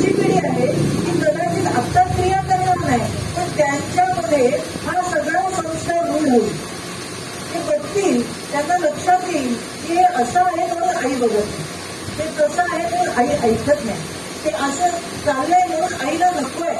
आणि जेव्हा ती एक अटॅचमेंट आपल्या कुटुंबाची असते, ते एक प्रेम जे आदान प्रदान असतं. म्हणून बघा ना, स्वयंपाक आईनेच करावा. मुलांना आपण हाताने म्हणजे बनवावं आणि वाढावं. वेळ नसेल तर त्याला ऑप्शन आहे, आपण त्यासाठी काही गोष्टी स्वीकारतो. काळानुरूप त्या स्वीकारायला आपल्याला बरेच आव्हानं असेल तर त्यासाठी त्या गोष्टी जरूर कराव्या. पण एकत्र जेव्हा आपण जेवायला बसतो तेव्हा आपण सर्वांना आग्रह करतो ना, म्हणजे आता आपण नाही का काही सावकाश मोठ्यावर झोपून घ्या, मागून घ्या, पुढून घ्या, असं आपण सहज बोलत होतो ना. अगदी तो आनंद होता. हा आनंद आपल्या प्रपंचामध्ये नांदावा, तो आनंद टिकून राहावा, ह्यासाठी आपण आपल्या हाताने वाढावं, आपल्या हाताने द्यावं, पुन्हा पुन्हा आग्रह करावा, आपल्या मनाविरुद्ध घडलेलं असलं तरी करावा. हा जेव्हा प्रपंच असा नांदत राहतो ना, तेव्हा ते त्या ठिकाणी पावित्र्य येतं, त्या ठिकाणी मांगल्य येतं. आणि जेव्हा असं होतं तेव्हा आपल्या देवतेचं अधिष्ठान आपल्या प्रपंचामध्ये पक्क होतं.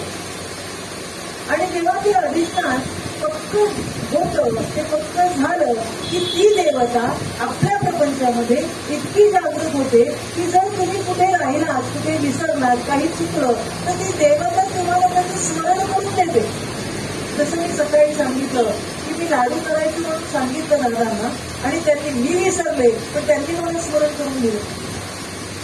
कारण जर मी त्यांचं अस्तित्व मान्य केलेलं आहे की नाही ते आहेत, माझी प्रत्येक कृती ती पाहतात, माझ्या प्रत्येक कर्माकडे त्यांचं लक्ष आहे. मी काय पाहते, मी काय खाते, मी काय बोलते, मी कशी वागते, मला काय आवडतं किंवा भले महाराजांना आवडणार नाही पण मला हे आवडतं म्हणून मी ते स्वीकारलंय. असं जेव्हा होत जातं तेव्हा जे ह्या ठिकाणी असे असतात ना, जे संत विभूती असतात ना, ते सगळं सहन करतात, ते सगळे मान्य करतात, ते सगळे स्वीकारतात. पण हळूहळू जेव्हा त्यांना करुणा येते ना, कारण ते करुणा धन आहे, जेव्हा त्यांच्यामध्ये ती कंपॅरिझन आपल्याविषयी निर्माण होते ना, तेव्हा त्यांना असं वाटतं की नाही आता हे चुकून नाही झालं, आता ह्याला असं इथून पुढे नेलंच पाहिजे. आणि मग ते आपल्या आतमध्ये अशी काही हालचाल तयार करतात, अशी काही भूमिका तयार करतात की मग आपल्याला असं वाटतं की नाही हे नाही करणार महाराज, हे आपल्या प्रपंचात बरोबर नाही, हे आपण असं वागलो तर आपली पुढची पिढी अशीच वागेल. आपल्याला जर आपलं कुटुंब नीट ठेवायचं असेल, आपलं प्रपंच नेटका ठेवायचं असेल तर या देवतेचं अधिष्ठान आहे. ते अधिष्ठान पक्क झालं पाहिजे, ते इतकं रुजलं पाहिजे, इतकं आत गेलं पाहिजे की जिथे असं तिथे आपल्याला त्या त्या गोष्टीचं स्मरण होत राहिलं. असं जेव्हा होतं तेव्हा प्रपंच नेटका होईल, त्याला वळण लागतं, मग आपण एरेगवळे राहत नाही. समर्थ म्हणाले मलिन वस्त्र नेसू नये, असं त्यांनी सांगावं की असं मलिन वस्त्र नेसू नये कधी. कुठेही गेलो, कसेही राहिलो, आडवे करून असं नाही चालत. तिथे पण शिस्त आहे. हा निसर्ग पाहिला तर त्या सगळीकडे जर शिस्त आहे. समुद्राच्या जवळ आपण बसलो तर आपल्याला दिसतं की त्या लाटा तिथं शिस्तीत येतात. पहिली लाट तिच्यासारखी दुसरी नाही, दुसरी तिच्यासारखी नाही, तिसरी, पाचवी, सातवी, 11वी, 17वी, 21वी या लाटा तुम्ही जर मोजल्या पाहिल्या तर एकापेक्षा एक असतात. तिसरी लाट मोठी असते, पाचवी लाट त्याच्यापेक्षा, सातवी लाट त्याच्यापेक्षा. हे त्याचं रुटीन आहे, ते रुटीन ते अखंड चालू आहे. त्या लाटा थांबत नाही. जशा त्या लाटा कधीच थांबत नाही तसा प्रपंच कधीच थांबत. प्रपंचात लाटा या येतच राहतात, वादळ येतच राहतात. त्या लाटा त्या समुद्रासारख्याच आहेत.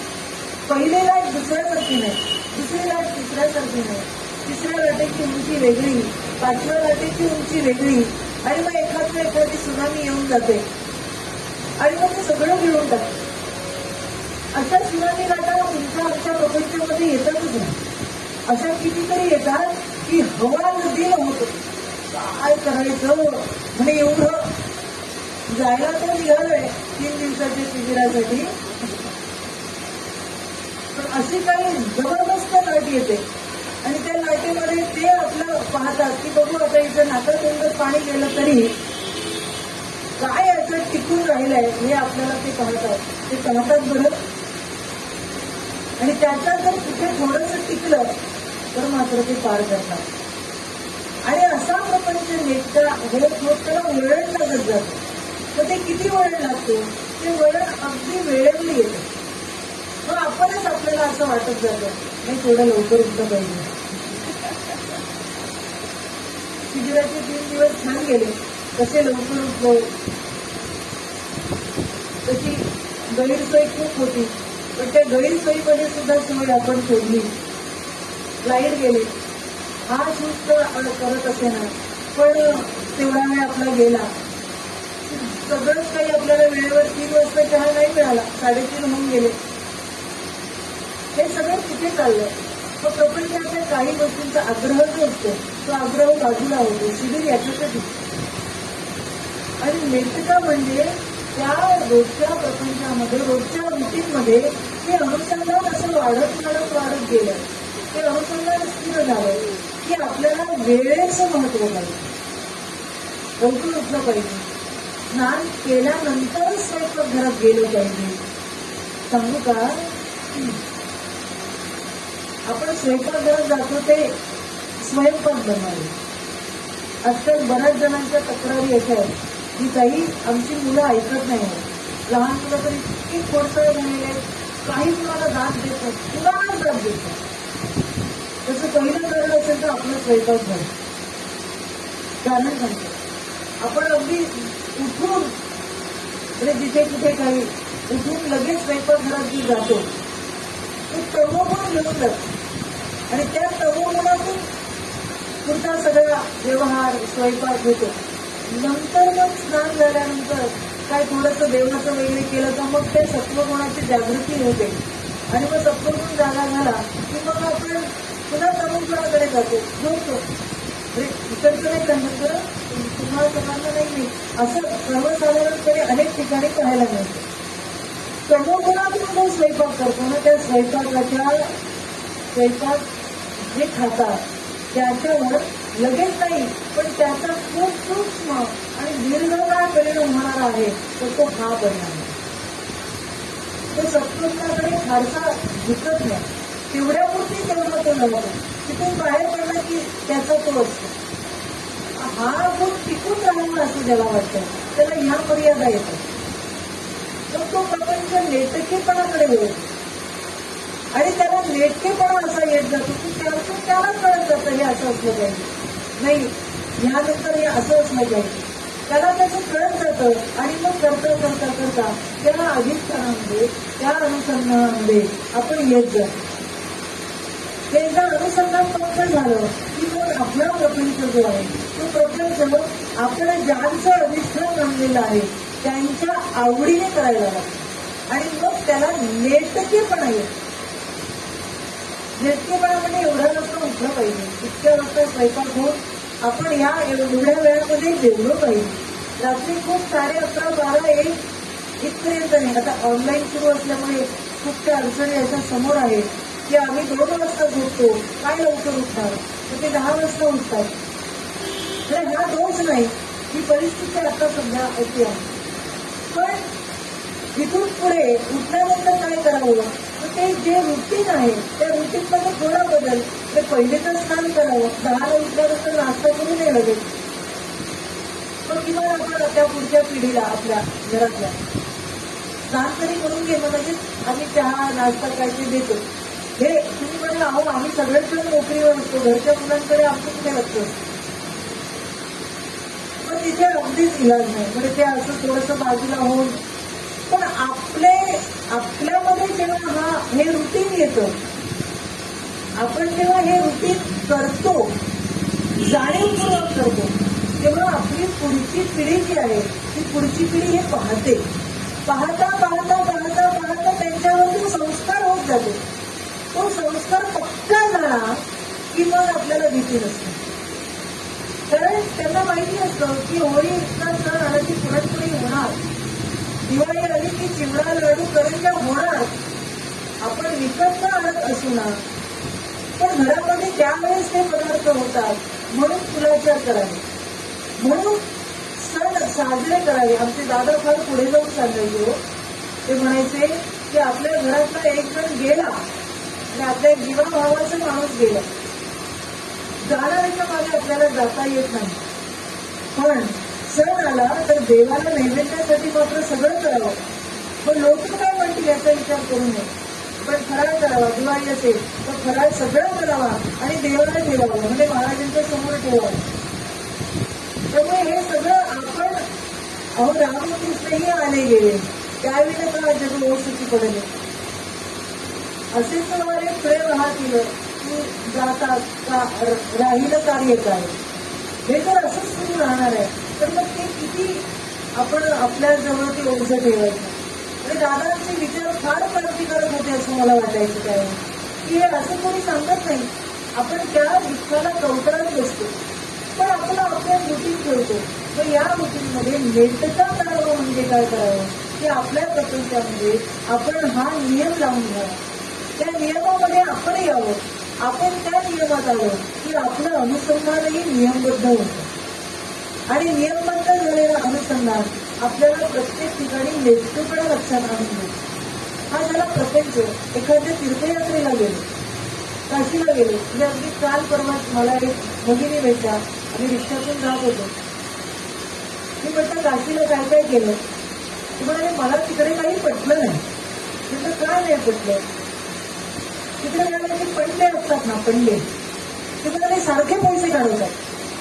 पिढीदान केली पैसे द्या, वस्त्र दिलं पैसे द्या, संकल्प केला पैसे द्या, सारखे पैसे काढवतात. मला काहीच पटलं नाही. म्हटलं मग तुम्ही काय केलं, काहीच केलं नाही म्हणाले.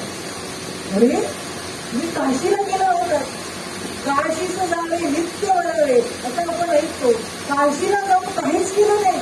म्हणाले काय ते सारखे पैसे पैसे पैसे, इकडे मला ते सगळा भ्रष्टाचार वाटला. आता पुढे मी काही बोलले नाही, पण आपल्यामध्ये की जिकडे ज्या स्थानाला आपण जातो त्या स्थानातल्या तिकडच्याच ब्राह्मण देवतांना मान द्यायचं असतं. तिकडचे जे ब्रह्मवृंद असतात, भले ते पैसे काढवत असेल, त्यांचे संकल्प सांगत असेल, पण त्यांनी मागितलं द्यावे, कुरकुर करत देऊ नये. अगदी त्यांनी मागितलं आम्हाला एवढं देणं शक्य आहे, आम्ही एवढं देतो, तुम्ही स्वीकारा याचं, असं आपण अगदी प्रेमाने सांगावं. त्यांनी स्वीकारावं. नाही स्वीकारलं तर मग तिथे त्यांना ठेवून आपण परत यावं. पण कुरकुर केली, अरे असेच करतात, हे खूपच पैसे काढवतात, काय फसवतात, हे काही जीवन आहे, हे काही काशीचं दर्शन आहे, असं जर कुरकुर केली तर सगळा दोषच येतो तीर्थक्षेत्रात. त्यामुळे तीर्थक्षेत्रावर गेल्यानंतर मला काय करायचंय, माझा तिकडे प्रपंच काय आहे, की मला तिथे दान करायचंय, तिकडच्या पंड्यांना मान द्यायचंय, त्यांचा संकल्प ऐकायचा आहे, त्यांच्या संकल्पानुसार पूजा करायची आहे, हे सगळं जेव्हा तेव्हा तिकडचा प्रपंच तिथे कसा करायचा. मग तिथे जे करायला पाहिजे ते केलंच पाहिजे, तरच काशीला करायचं महत्व आहे. तर काय उपयोग आहे मला सांग. शेगावला गेलो, शेगावला गेल्यानंतर आपलं काय आहे, आपण जातो पहाटे उठतो, महाराजांच्या दर्शनाला उभे राहतो. आपण एवढं आत्ता तर काय ई पास होता, आता ई पास गेला बहुतेक, त्यामुळे आपण सगळे, आणि मधल्या याच्यामध्ये अशी वेळ येते की मागचे पुढे जातात, असे खाली डोकावून जातात. बाळ तुम्हाला शिस्त नाही हो, असं करतात का कधी, शिस्तीत उभे राहा जरा, असं आपण म्हणतो, आपलं मनात येऊन जातं. ते स्वाभाविक आहे ना, आपली कोणी व्यासपीठावर बसलेला असेल ना तो पण तसंच म्हणेल. पण त्यांना जायचंय त्यांना जाऊ देत, आपण मात्र आपल्याला जितका वेळ लागेल तो वेळ आपण सार्थकी लावा. काहीतरी महाराजांचा जयघोष, काहीतरी जय जयकार, काहीतरी स्मरण, असं करत जेव्हा आपण जातो तेव्हा लागलेला जो काही वेळ आहे, अहो बारी लावून वेळ होता 30 तास, 30 तास, 33 तास बारी लावून वेळ होता पंढरपूरला. कसली ती गोपाळपूर जी आहे तिकडचं बारी सुरू होते, ती देवाच्या दर्शनाला 7 मजले चढा, 7 मजले उतरा आणि मग देवाच्या दर्शनाला जा. 30, 32, 33 तास फक्त वेळासाठी उभे असतात. बरं जाऊन दर्शन किती मिळतं, तिथे कुंडलिक वर्ग म्हणतात ना ते. मी नेहमी म्हणते तू रस्व, तू दीर्घ पण नाही, असं नाही म्हणत, खूप सुंदर असं म्हणतात. त्या पूला आपण तिकडे असतो देवाजवळ आणि कला गेटच्या बाहेर असे फेकून देतात ते. क्षणभर देवाचं दर्शन, क्षणभर त्यांच्या देवाच्या अगदी जवळ जायला मिळतं. पण त्या क्षणभरासाठी 33 तास आमच्यापेक्षा असं काय वेळेपर्यंत झालं कळसाचं दर्शन झालं की नाही का? हे किती सोपं आहे. जायचं पंढरपूरला, कळसाचं दर्शन करून परत येत. अरे मग पंढरपूरला गेलाच कशा? पंढरपूरला गेलं की अगदी 12 तास 15 तास राहणं उभे. पहाटे 3ला आम्ही एकदा गेलो, आम्ही 11:30ला गेलो, स्नान केलं, रात्री उभे राहिलो. पहाटे 4:30 वाजता दर्शन झालं. 4:30 वाजता दर्शन झालं. पण इतकी मजा आली, कारण सांगते, प्रत्येक मजल्यावर एक एक संतांचे अभंग आहेत. ते अभंग वाचता वाचता असं लक्षात येतं की काय त्या संतांचं देवावर प्रेम होतं आणि कसली. आता सोपं वाटतं आयुष्यभर देवाच्या जवळ जाता आलं नाही, पण त्या पायरीजवळ बसून सारखं देवाचे चिंतन करायचे. काय ते जीवन असेल नुसती कल्पना करा. आपल्याला किंवा जायला मिळतं तरी आपण कळसाचं दर्शन घेऊन मागे येतो. आम्हाला 10 तास एवढं उभं राहायचं, अर्धा घाम तिथेच पुरतो. पण उभं राहून ना असं मजा येते. आपला प्रपंच तिकडे तो आहे. आपण दर्शनाला गेलो, आपला प्रपंच नेटका कसा करावा तिकडे. तो दर्शनाला गेलो तर राहा ना उभे. त्याचे 10-12 तास मस्त तब्येतीत उभे राहा. आणि असं जसं आपण सुरुवातीला अशी कल्पना केली, थंडगार वारा सुटलाय, वातावरण किती आल्हाददायक आहे. हे ऊन नाही, बरं चांदणं आहे.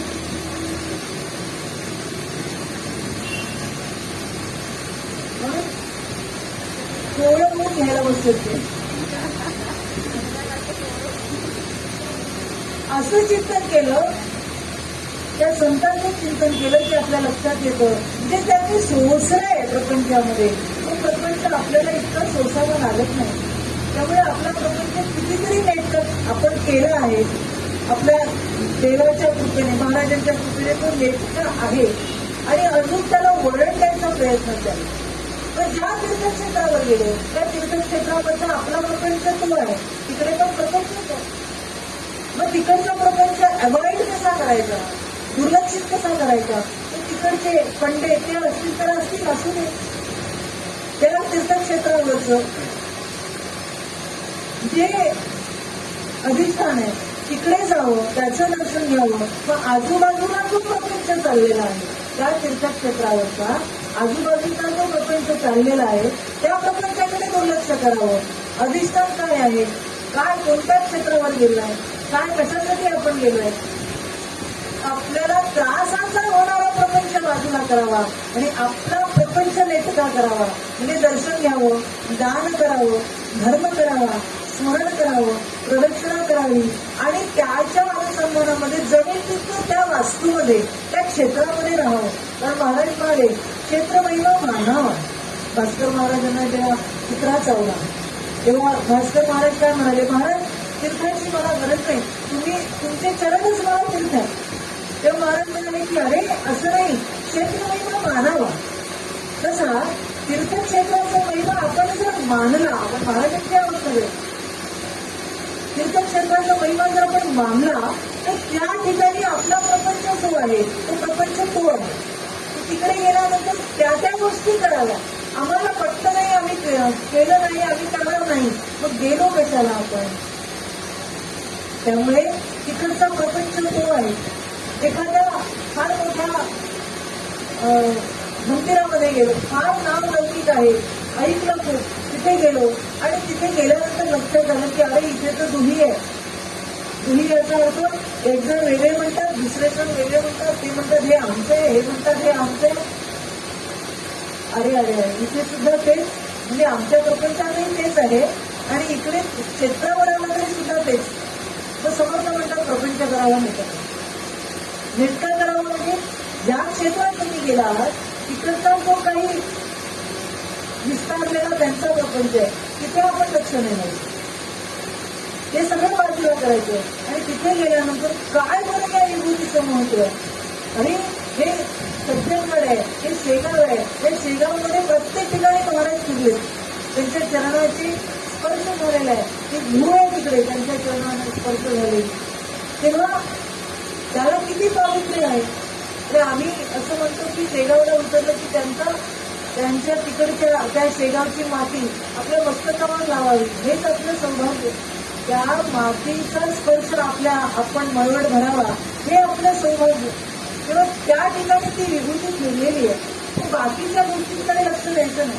तिकडच्या कचोऱ्या छान मिळतात, ते सगळे नंतर. पण पहिले आपला प्रपंच तो आहे, काय बरं आपली भावना काय आहे त्या क्षेत्रावर गेल्यानंतर, त्या क्षेत्रावर असल्यानंतर, त्या क्षेत्रात असताना आपण कोणत्या भावनेने राहू. आणि फार महत्व आहे बरं, जी भावना तुम्ही कराल, हे जे मेटाफिजिकल आहे ना, ती भावना त्याच्यामध्ये पसरते आणि तेच तुम्हाला देत. संत का म्हणाले, काय ना पामरे बोलावी उत्तरे, बोलायचा जणी वेगळाची. अरे बरोबर आहे ना, तुम्ही किती पाठांतर करून बसा, पण त्याला जे बोलायचं आहे ना तेच तो बोलव. म्हणजे हे असे अनेकांचे अनुभव आहेत. जो त्या ठिकाणी बसतो काहीतरी सांगायला, की श्लोकार्थेन प्रवक्ष्यामि यदुक्तेन कोटिभिः, असं जे जगद्गुरु म्हणाले की अर्ध्या श्लोकात मी तुम्हाला परमात्मा सांगतो, जीव ब्रह्मैव न परः. अरे हे जग सगळं जगमिथ्या ब्रह्मसत्य एवढंच आहे, काहीच नाही आहे या जगामध्ये. झालं, प्रवचन संपलं. जग मिथ्या आहे. जगद्गुरु शंकराचार्य म्हणाले की श्लोकार्थेन, अर्ध्या श्लोकात मी तुम्हाला परमार्थ सांगतो. मग हा परमार्थ या प्रपंचामध्ये, अर्ध्या श्लोकामध्ये, हा आमचा आयुष्यभराचा प्रपंच. गेली 50 वर्ष आम्ही या प्रपंचामध्ये आहोत, गेली 40 वर्ष आम्ही हा प्रपंच जोडून आहोत. मग या प्रपंचामध्ये आमचं आयुष्य गेलं हो, असं रडत का बोलावं की आमचं आयुष्य मस्त गेलं. जो काही प्रपंच कसाही असेल, तो नेटका नसेल, नीट नसेल, कसाही जो झाला आतापर्यंत, कारण मागचं उघडून रडून बसण्यात अर्थ नाही. त्यामुळे जो झाला तो मस्त झाला, छान झाला, देवाने करून घेतला. आणि म्हणून अधिष्ठान महत्वाचं. प्रपंचात अधिष्ठान जेव्हा येतं ना, तेव्हा त्या प्रपंचाचं स्वरूप बदलतं. आणि ते स्वरूप बदललं, त्याला परमार्थाची जोड लागली की तो प्रपंच राहत नाही, त्या प्रपंचामध्ये परमार्थ स्थिर होतो.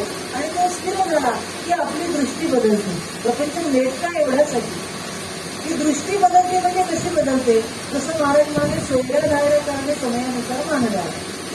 आता सोयरे कोण, माझे जे आप्त आहेत, माझ्या नात्यातले, माझ्या रक्ताच्या नात्यातले, ते सोयरे. धायरे म्हणजे जे मी जोडलेले आहेत. आता जोसा आम्ही जोडलेली आहे ही धायरे. पण महाराज काय म्हणाले, समयानुसार मान द्यावा. आता तिचं प्रवचन आहे, त्यामुळे तिला सांगावं लागेल की आता आपल्यासमोर जोशनाताईंचं प्रवचन आहे, तेव्हा त्यांचं सुश्राव्य प्रवचन आपण ऐकूया. आणि सांगावं लागेल की नाही, म्हणजे धायऱ्या करणे समयानुसार का असे ना, तिथून पुढे उतरल्यानंतर बघू पाहिजे. गंमत बरं, असं काही मनाला लावून घेऊन आला. फार वेळेला अशी डुलकी येते, सारखं ते गणिताचा वर्ग म्हटलं की थोडं कंटाळा येतोच. पण त्या स्टेप चुकल्या नाही पाहिजे ना, त्यासाठी मग आपण थोडं त्या पद्धतीने पुढे जातो. त्यामुळे त्या समयानुसार का असे ना, पण मान द्यावा लागतो. महाराजांनी आपल्याला असं सांगितलं, याचा अर्थ असा की कुणाचाही रोष आपल्यावर असू नये. मग आपल्या प्रपंचामध्ये सगळे आपल्या मनासारखे वागतच नाही. आपण तरी सगळ्यांच्या मनासारखे कुठे वागू शकतो, शक्यच नाही. एखाद्याचं म्हणणं आपल्याला आवडेल, एखाद्याचं पटेल, पटणारच नाही. काय तुमचं तेच चाललेलं आहे, आम्हाला पटत नाही असं म्हणून आपण, म्हणजे आपली पुढची पिढी आहे ना, ती अशीच सांगते बघा आपल्याला, काय तुमचं ते तुम्ही बघा ना.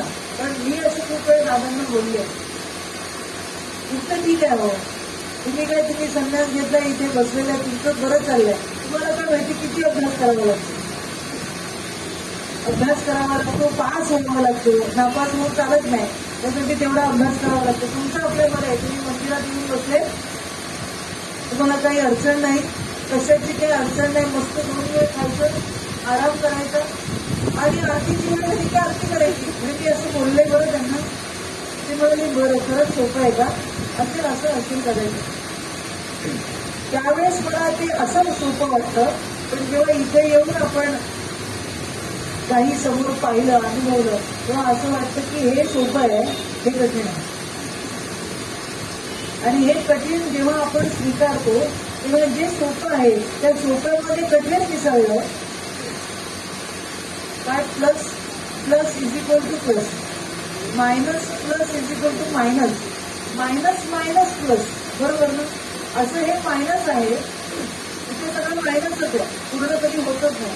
त्या मायनस मध्ये तिथे आपलं मायनस आहे, मग ते हे मायनस या मायनस मध्ये मिसळलं की प्लस होतं. तर ते प्लस करायला बसणं म्हणजे नेटकं नाही. मग तो प्रपंच असा जेव्हा त्याच्या मार्गावर आपण येऊन बसतो तेव्हा तो प्रपंच नेटकं होतो, म्हणजे प्लस होत जातो, अधिक होत जातो. आणि मग तो अधिक झालं की मग ते धन्यता येते. मग ते धन्य झालं की मग ती धन्यता कुठे येते, तर ती धन्यता या परमार्थाच्या मार्गावर येते. आपण म्हणतो ना धन्य हो, धन्य धन्य असं नाही, ते धन्य वेगळं आणि हे धन्य वेगळं. इथे आल्यानंतर जे आपल्याला वाटतं ते आपल्यामध्ये असलेलं जे मायनस आहे ते मायनस इकडे आपल्याला जे मायनस दिसलं त्याच्यामध्ये आपण ते प्लस करायला आलेलो आहोत. आणि म्हणून त्या मायनस मायनस प्लस हे गणित आपलं तयार करण्यासाठी आपण या प्रपंचाचा वेध घेत आहोत. आणि म्हणून तो ज्या ठिकाणी आपण जातो तिकडचा तो प्रपंच जेव्हा आपण पाहतो तेव्हा सगळं प्रपंच वाटतं की तिथे ऊन आहे. मग ते पुणं असलं तरी सुद्धा तिथे ऊन आहे. काय वाक्य आहे ना, पुणे तिथे काय ऊन आहे, ते पुणं असलं तरी प्रपंच आहे म्हटल्यानंतर तिथे उणं आहे. तेव्हा या सगळ्या ज्या उणीवा आहेत त्या प्रपंचातच आहे. पण त्या उणीवा भरून काढण्यासाठी, तो नेटकीपणा येण्यासाठी जेव्हा आपण परमार्थाची सलगी करू त्याच्यामध्ये, आणि ती सलगी अशीच येते, हे शिबिरं भरवायची, काही ना काही कारणाने एकत्र यायचं, काही उपासना मांडाव्या, त्या कराव्या, त्या जोडाव्या, त्या अनुषंगाने अनेकांशी जोडलं जावं आणि त्याच्या आवडीप्रमाणे, त्याच्या कलेप्रमाणे त्या उपासनेमध्ये, त्या अनुसंधानामध्ये रत राहावं. असा जेव्हा प्रपंचाकडून ती वाटचाल परमार्थाकडे जेव्हा होते तेव्हा हे जे अधिष्ठान आहे ते पक्क होत जातं. आणि हे अधिष्ठान स्थिर झालं, मगाशी बोललोय की स्थिर झालं म्हणजे मग आपल्याला आपल्या उणीवा कळत जातात. तुलसीदास काय म्हणाले की परमार्थ तब भयो जब तिथे अपने दोष, परमार्थ केव्हा भयो म्हणजे केव्हा तयार होतो, जब तिथे अपने दोष, आपले दोष जेव्हा आपल्याला दिसायला लागतात तेव्हा परमार्थाची वाटचाल सुरू झाली असं म्हणतात. म्हणजे आपल्याला आपल्यातले दोष दिसत जातात की नाही हे बरोबर नाही, हे चुकीचं आहे. किती वेळ टीव्ही बघावा हे आपल्याला कळत जातं, किती त्याला मान द्यावा. आणि आपलं आयुष्य असं क्षणाक्षणाने इतकं मायनस होत चाललंय. आपण वाढदिवस साजरे करतो, 50वा 70वा फार काटाकाटात चाललेलं, खूप काही आहेर करतो, पुष्कळ गोष्टी नव्याने काहीतरी खातो. हल्ली चायनीज फूड फार फेमस झालेलं. काय झालं की चायनीज फूड आणतो, म्हणजे लग्न मी नेहमी म्हणते, आता जिथे कीर्तन होती तिथे मी फार चायनीज फूडवर भर दिला. बरं, लग्न समारंभ करतो आपण, पण त्या लग्न समारंभामध्ये सगळ्या प्रकारचे पदार्थ ते, म्हणजे भारतीय चायनाचं असं सगळ्या प्रकारचं, काही सूप, भाज्या वेगवेगळ्या प्रकारच्या, काही आमच्या, काही सलाड, काही आईस्क्रीम, काही थंड पेय, असं सगळं ठेवतो.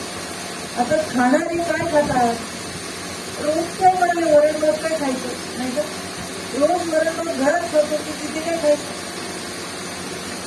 मग पहिली उडी चायनीज फूडवरच देतात आणि ते असं चायनीज खातात ते बरं. ते कसं असतं, अति उग्र असतं, त्याच्यामध्ये लसूण आणि आल्याचा इतका मारा असतो, आलंच पाहिजे, इतकं आलं असतं, इतकं आलं असतं की तो तिथे गेल्याशिवाय राहत नाही. आलं लक्षात? इतकं असतं ते. आणि ते फूड खाताना खूप छान लागतं, त्याच्या पुढे जाऊ शकतो. त्याच्यामध्ये अजिनोमोटो असतो, ते विष आहे बरं का. म्हणजे आपण हळूहळू ते विष ग्रहण करतोय आणि आपण आपल्या मृत्यूला सामोरे जातो. त्याचाही मृत्यू कोणत्याही क्षणी येईल काय माहिती नाही, पण आपण होऊन विकतचं दुखणं घेतोय. त्यामुळे चायनीज टाळा असं आम्ही म्हणतो. आम्ही पण खातो बरं, खाल्लं तर सांगता येईल ना काय खातो ते. चायनीज फूड कसं असतं हे आम्ही खाल्ल्याशिवाय कसं सांगणार. म्हणजे जर बाहेर कुठे बघितलं जेवत ती चायनीज खाते, मग आम्हाला सांगायला की अहो आम्हाला प्रवचन आणि कीर्तन करावं लागतं नाही. मग आम्हाला सांगता आलं पाहिजे की चायनीज फूड कसं असतं, त्याच्यात आलं किती असतं, त्याच्यात लसूण किती असतं, मग ते नूडल्स कसे असतात, ते खाल्ल्यानंतर काय होतं, काय पोटाची वाट लागते, ती वाट लागली का आपण कोणत्या वाटेला जातो, हे सगळं सांगावं लागतं. म्हणून या गोष्टी खाव्या लागतात. आमचे दादा म्हणायचे टीव्ही उलटा करून ठेवा, असं दादा म्हणायचे. आता ते तर काही शक्य नाही, आपण टीव्ही उलटा कसं करणार. 90,000 लाख रुपयाचा टीव्ही उलटा करून कसं चालेल. त्यामुळे आपण सगळे टीव्हीचे चाहते. बरं, सगळंच काही वाईट असते असं नाही, खूप चांगलं पण असतं. दादांबरोबर जेव्हा मी जात असे किंवा घरात टीव्ही लावला की दादा पण टीव्ही बघायचे. मी त्यांना हळूच म्हटलं दादा आता तुम्ही पण टीव्ही बघता. ते म्हणाले तुम्ही काय बघतात हे आम्ही बघतो.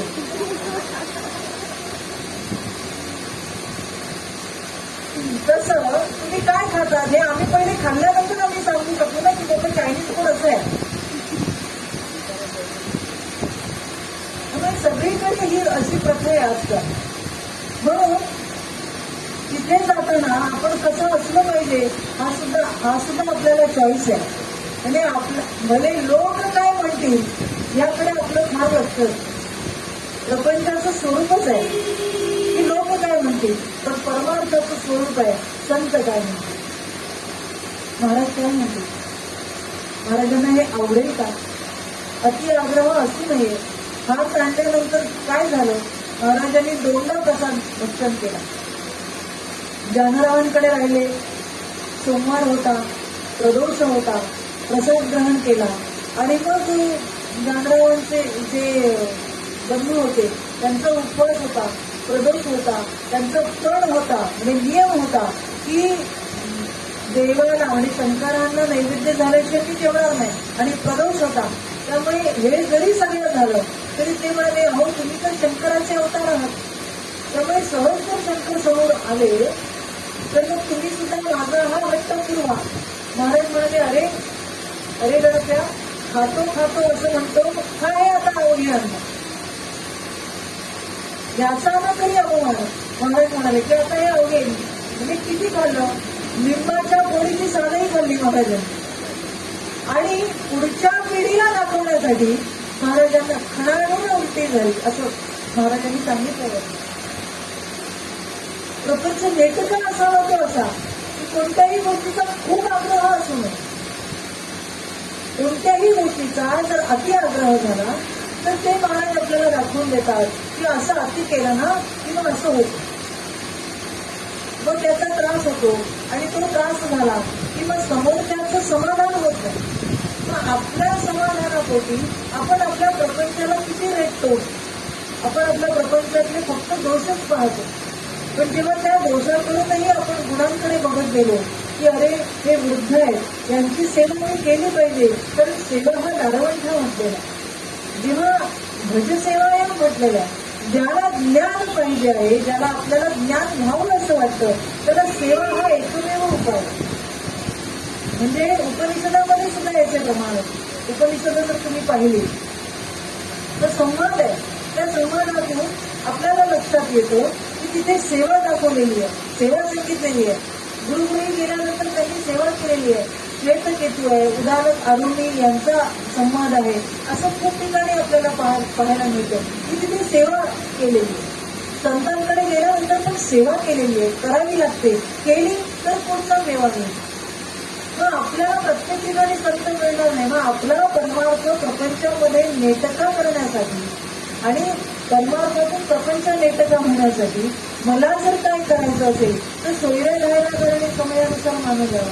आपल्या घरामध्ये वृद्ध आहे तर त्या वृद्धांना ठीक आहे, आपल्याला काही गोष्टी पडत नाही, आपल्याला आपण स्वीकारत नाही, पण नाही राजाने का असे ना, कंटाळून का असे ना, अगदी असंच झाला पण का असे ना, तेवढ्या गोष्टी तरी त्यांना तेवढा मान द्यावा. इच्छा नाही पाहिजे पण तेवढा मान द्यावा. कारण सेवा हा दारवंठा अगदी पहिल्या आपण त्या ह्याच्यावर आलो. जेव्हा आपण त्या ठिकाणी अशी भूमिका घेऊ तेव्हा आपल्याला लक्षात येईल की ही सेवा, कारण ही सेवा सुद्धा महाराजांची असू शकते ना. पण आपली दृष्टी बदलते. मग मुलं कितीही टार्गेटपणा करत असेल त्या ठिकाणी तसं त्यांना वागवलंही पाहिजे. एखादा खूप खटाळ आहे, खूप त्रास देतो तर एखादा दणका द्यायचा. पण पुन्हा हे सुद्धा महाराजांचं कुटुंब आहे. आणि अशी हळूहळू दृष्टी बदलली, हळूहळू विचार स्थिर झाले की तोच प्रपंच अगदी नेटका होत जातो. त्याच प्रपंचाचं स्वरूप त्या परमार्थाकडे नेटकेपणाने झुकायला लागते. आणि मग सगळीकडे त्यांचं अधिष्ठान, जसं आपल्या प्रत्येक खोलीमध्ये महाराजांचं काही ना काही स्वरूप असेल, कोणती ना कोणती भावमुद्रा असेल. पण ज्या ठिकाणी आम्ही त्यांचं अधिष्ठान ठेवून त्यांच्या पूजेमध्ये रत आहोत जिथे त्यांची पूजा केली जाते, जिथे त्यांना आपण नैवेद्य करतो, जिथे ज्या गोष्टी जिथे त्यांच्या समोर आपण ठेवतो त्यांना म्हणून आपण नमस्कार करतो, त्या ठिकाणी काही मर्यादा ठेवल्याच पाहिजे. की तिथे नाही कसंही बोलून चालणार, तिथे नाही कसंही वागून चालणार, तिथे नाही आपण कसंही बसून चालणार. का? महाराजांना हे आवडणार नाही, महाराजांना हे रुचणार नाही, महाराजांना हे चालणार नाही. किती किती प्रसंग, जसे आपण महाराजांच्या अध्यायाचा प्रसंग बघत गेलो ना की आपल्याला प्रत्येक प्रसंगातून असं लक्षात येतं की महाराजांनी त्यांचं जे ब्रह्मतत्व आहे ते त्यांनी त्यांचं दाखवून दिलेलं आहे. जेव्हा मोहळावर माशा आल्या त्या चावल्या आणि मग बंकटला धावत गेले, त्यांनी सांगितलं बंकटला माशांना की अरे माझा भक्त येतोय, चावू नका बरं.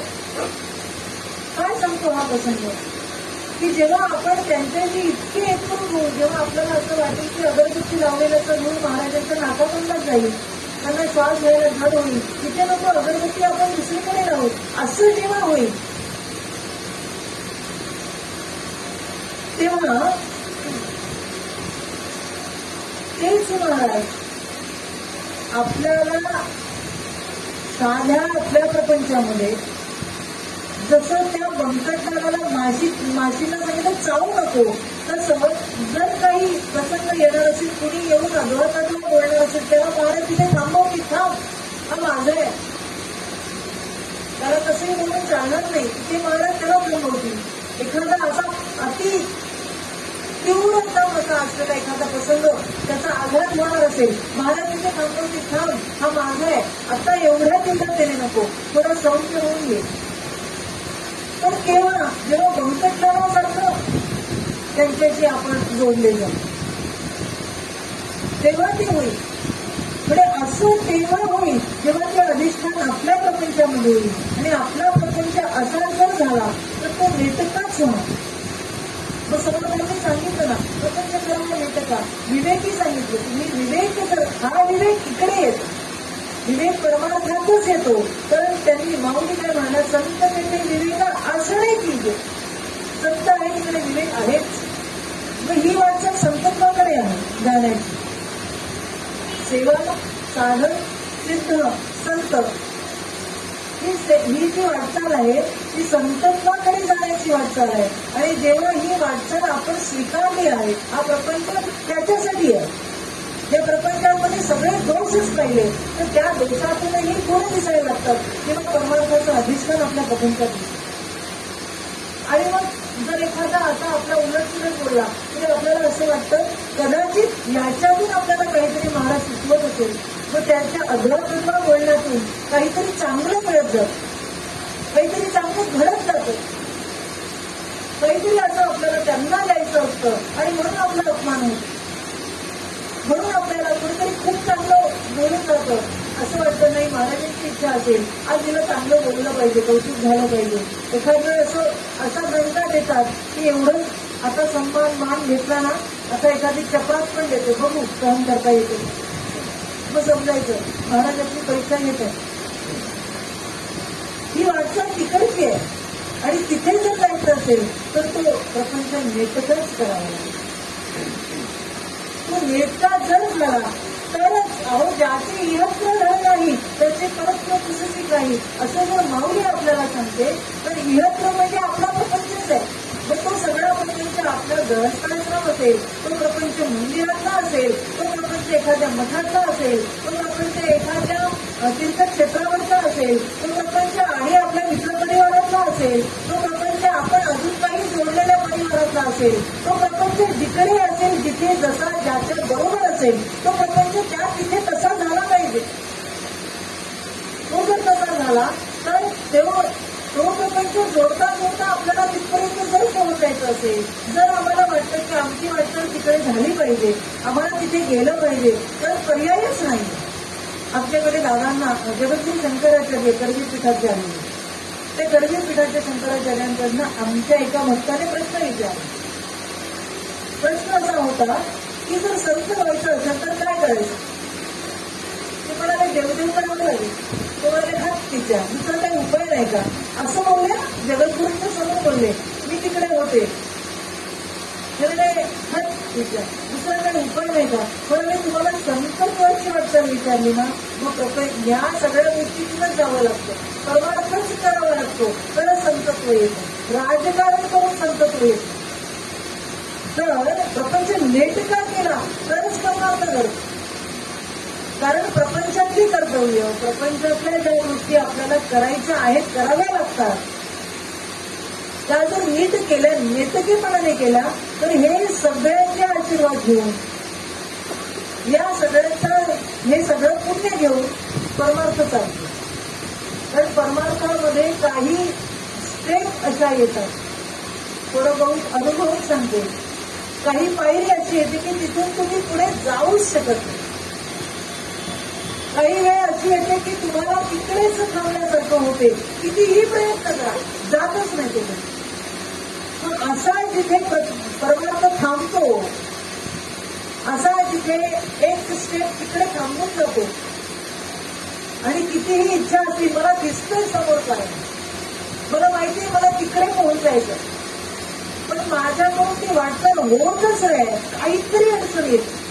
मग ती अडचण व्यवहारातली असेल, ती अडचण साधनेतली असेल, ती अडचण काही अर्थव्यवस्थेतली असेल, ती अडचण काही समाजकारणातून उद्भवलेली असेल, ती अडचण काही परमार्थातल्या चालत असलेल्या एखाद्या परिवारातली असेल, काहीतरी अशी अडचण असते की त्या अडचणीने तो साधक पुढे जाऊच शकत.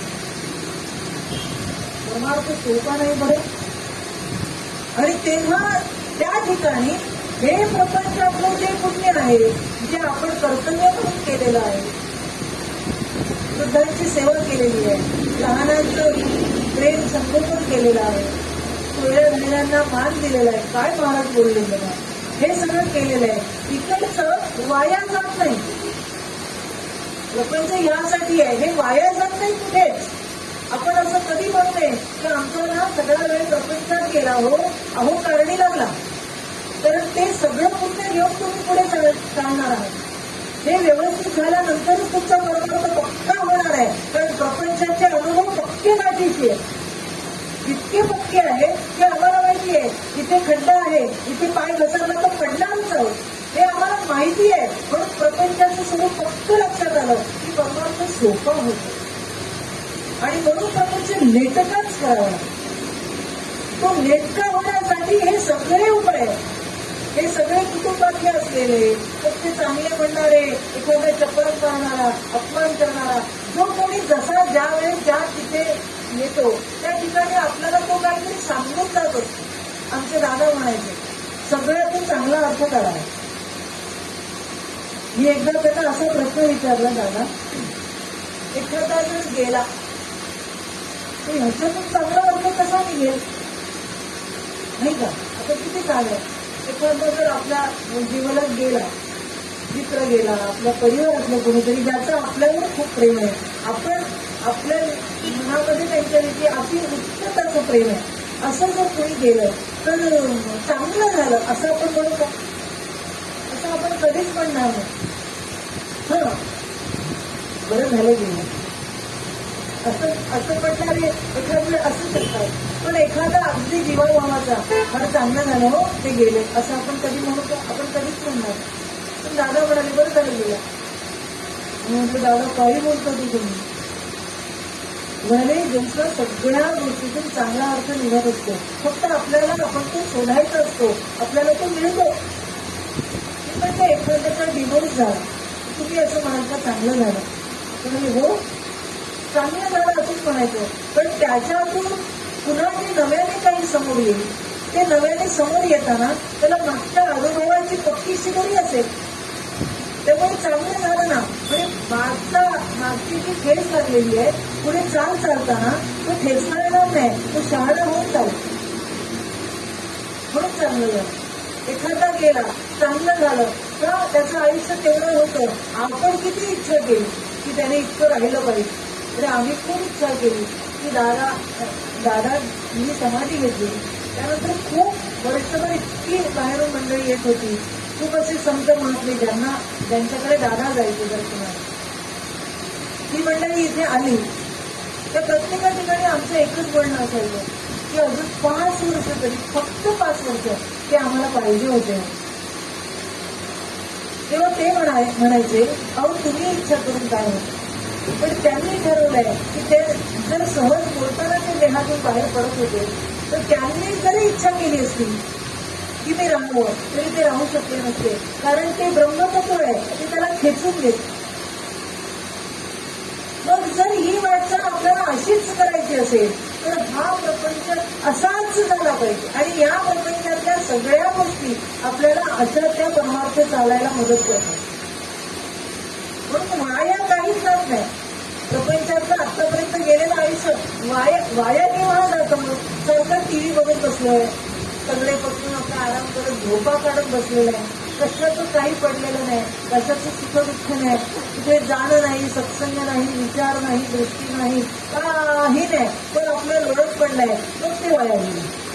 म्हणजे आम्ही असं म्हणतो कीर्तन आला आला प्राणी जन्माशी आला, जाहला वाढला थोर झाला, गेला गेला प्राणी वाया गेला, तो वाया गेला. पण असं जो करत करत करत पुढे जातो त्याचा प्रपंच वाया नाही जात. आणि म्हणून त्यांनी पहिला वाद दिला, प्रपंच करावं नेतं का, तरी असं या खुर्चीत बसलं तर चालेल, मी काही पुढे बोलणार नाही, एवढं होऊन कशाला खायचं.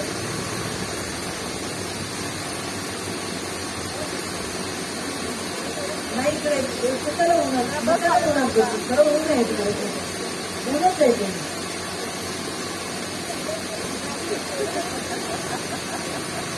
या पंचायतच्या दिशेने या, म्हणजे तुम्हाला थोडा वारा लागेल, असं थोडी इकडे येतं.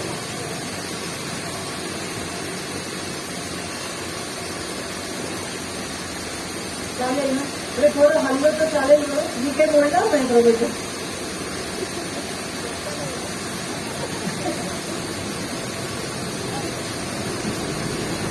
त्यामुळे काही एक काम करा, तुम्ही तिथेच बसा, सारखं उठायला डिस्टर्ब होत होतं, त्यामुळे सारखं उठू बस, एकतर पर्स घेऊन बसा किंवा जागा बदला. क्षमा करा मला यासाठी,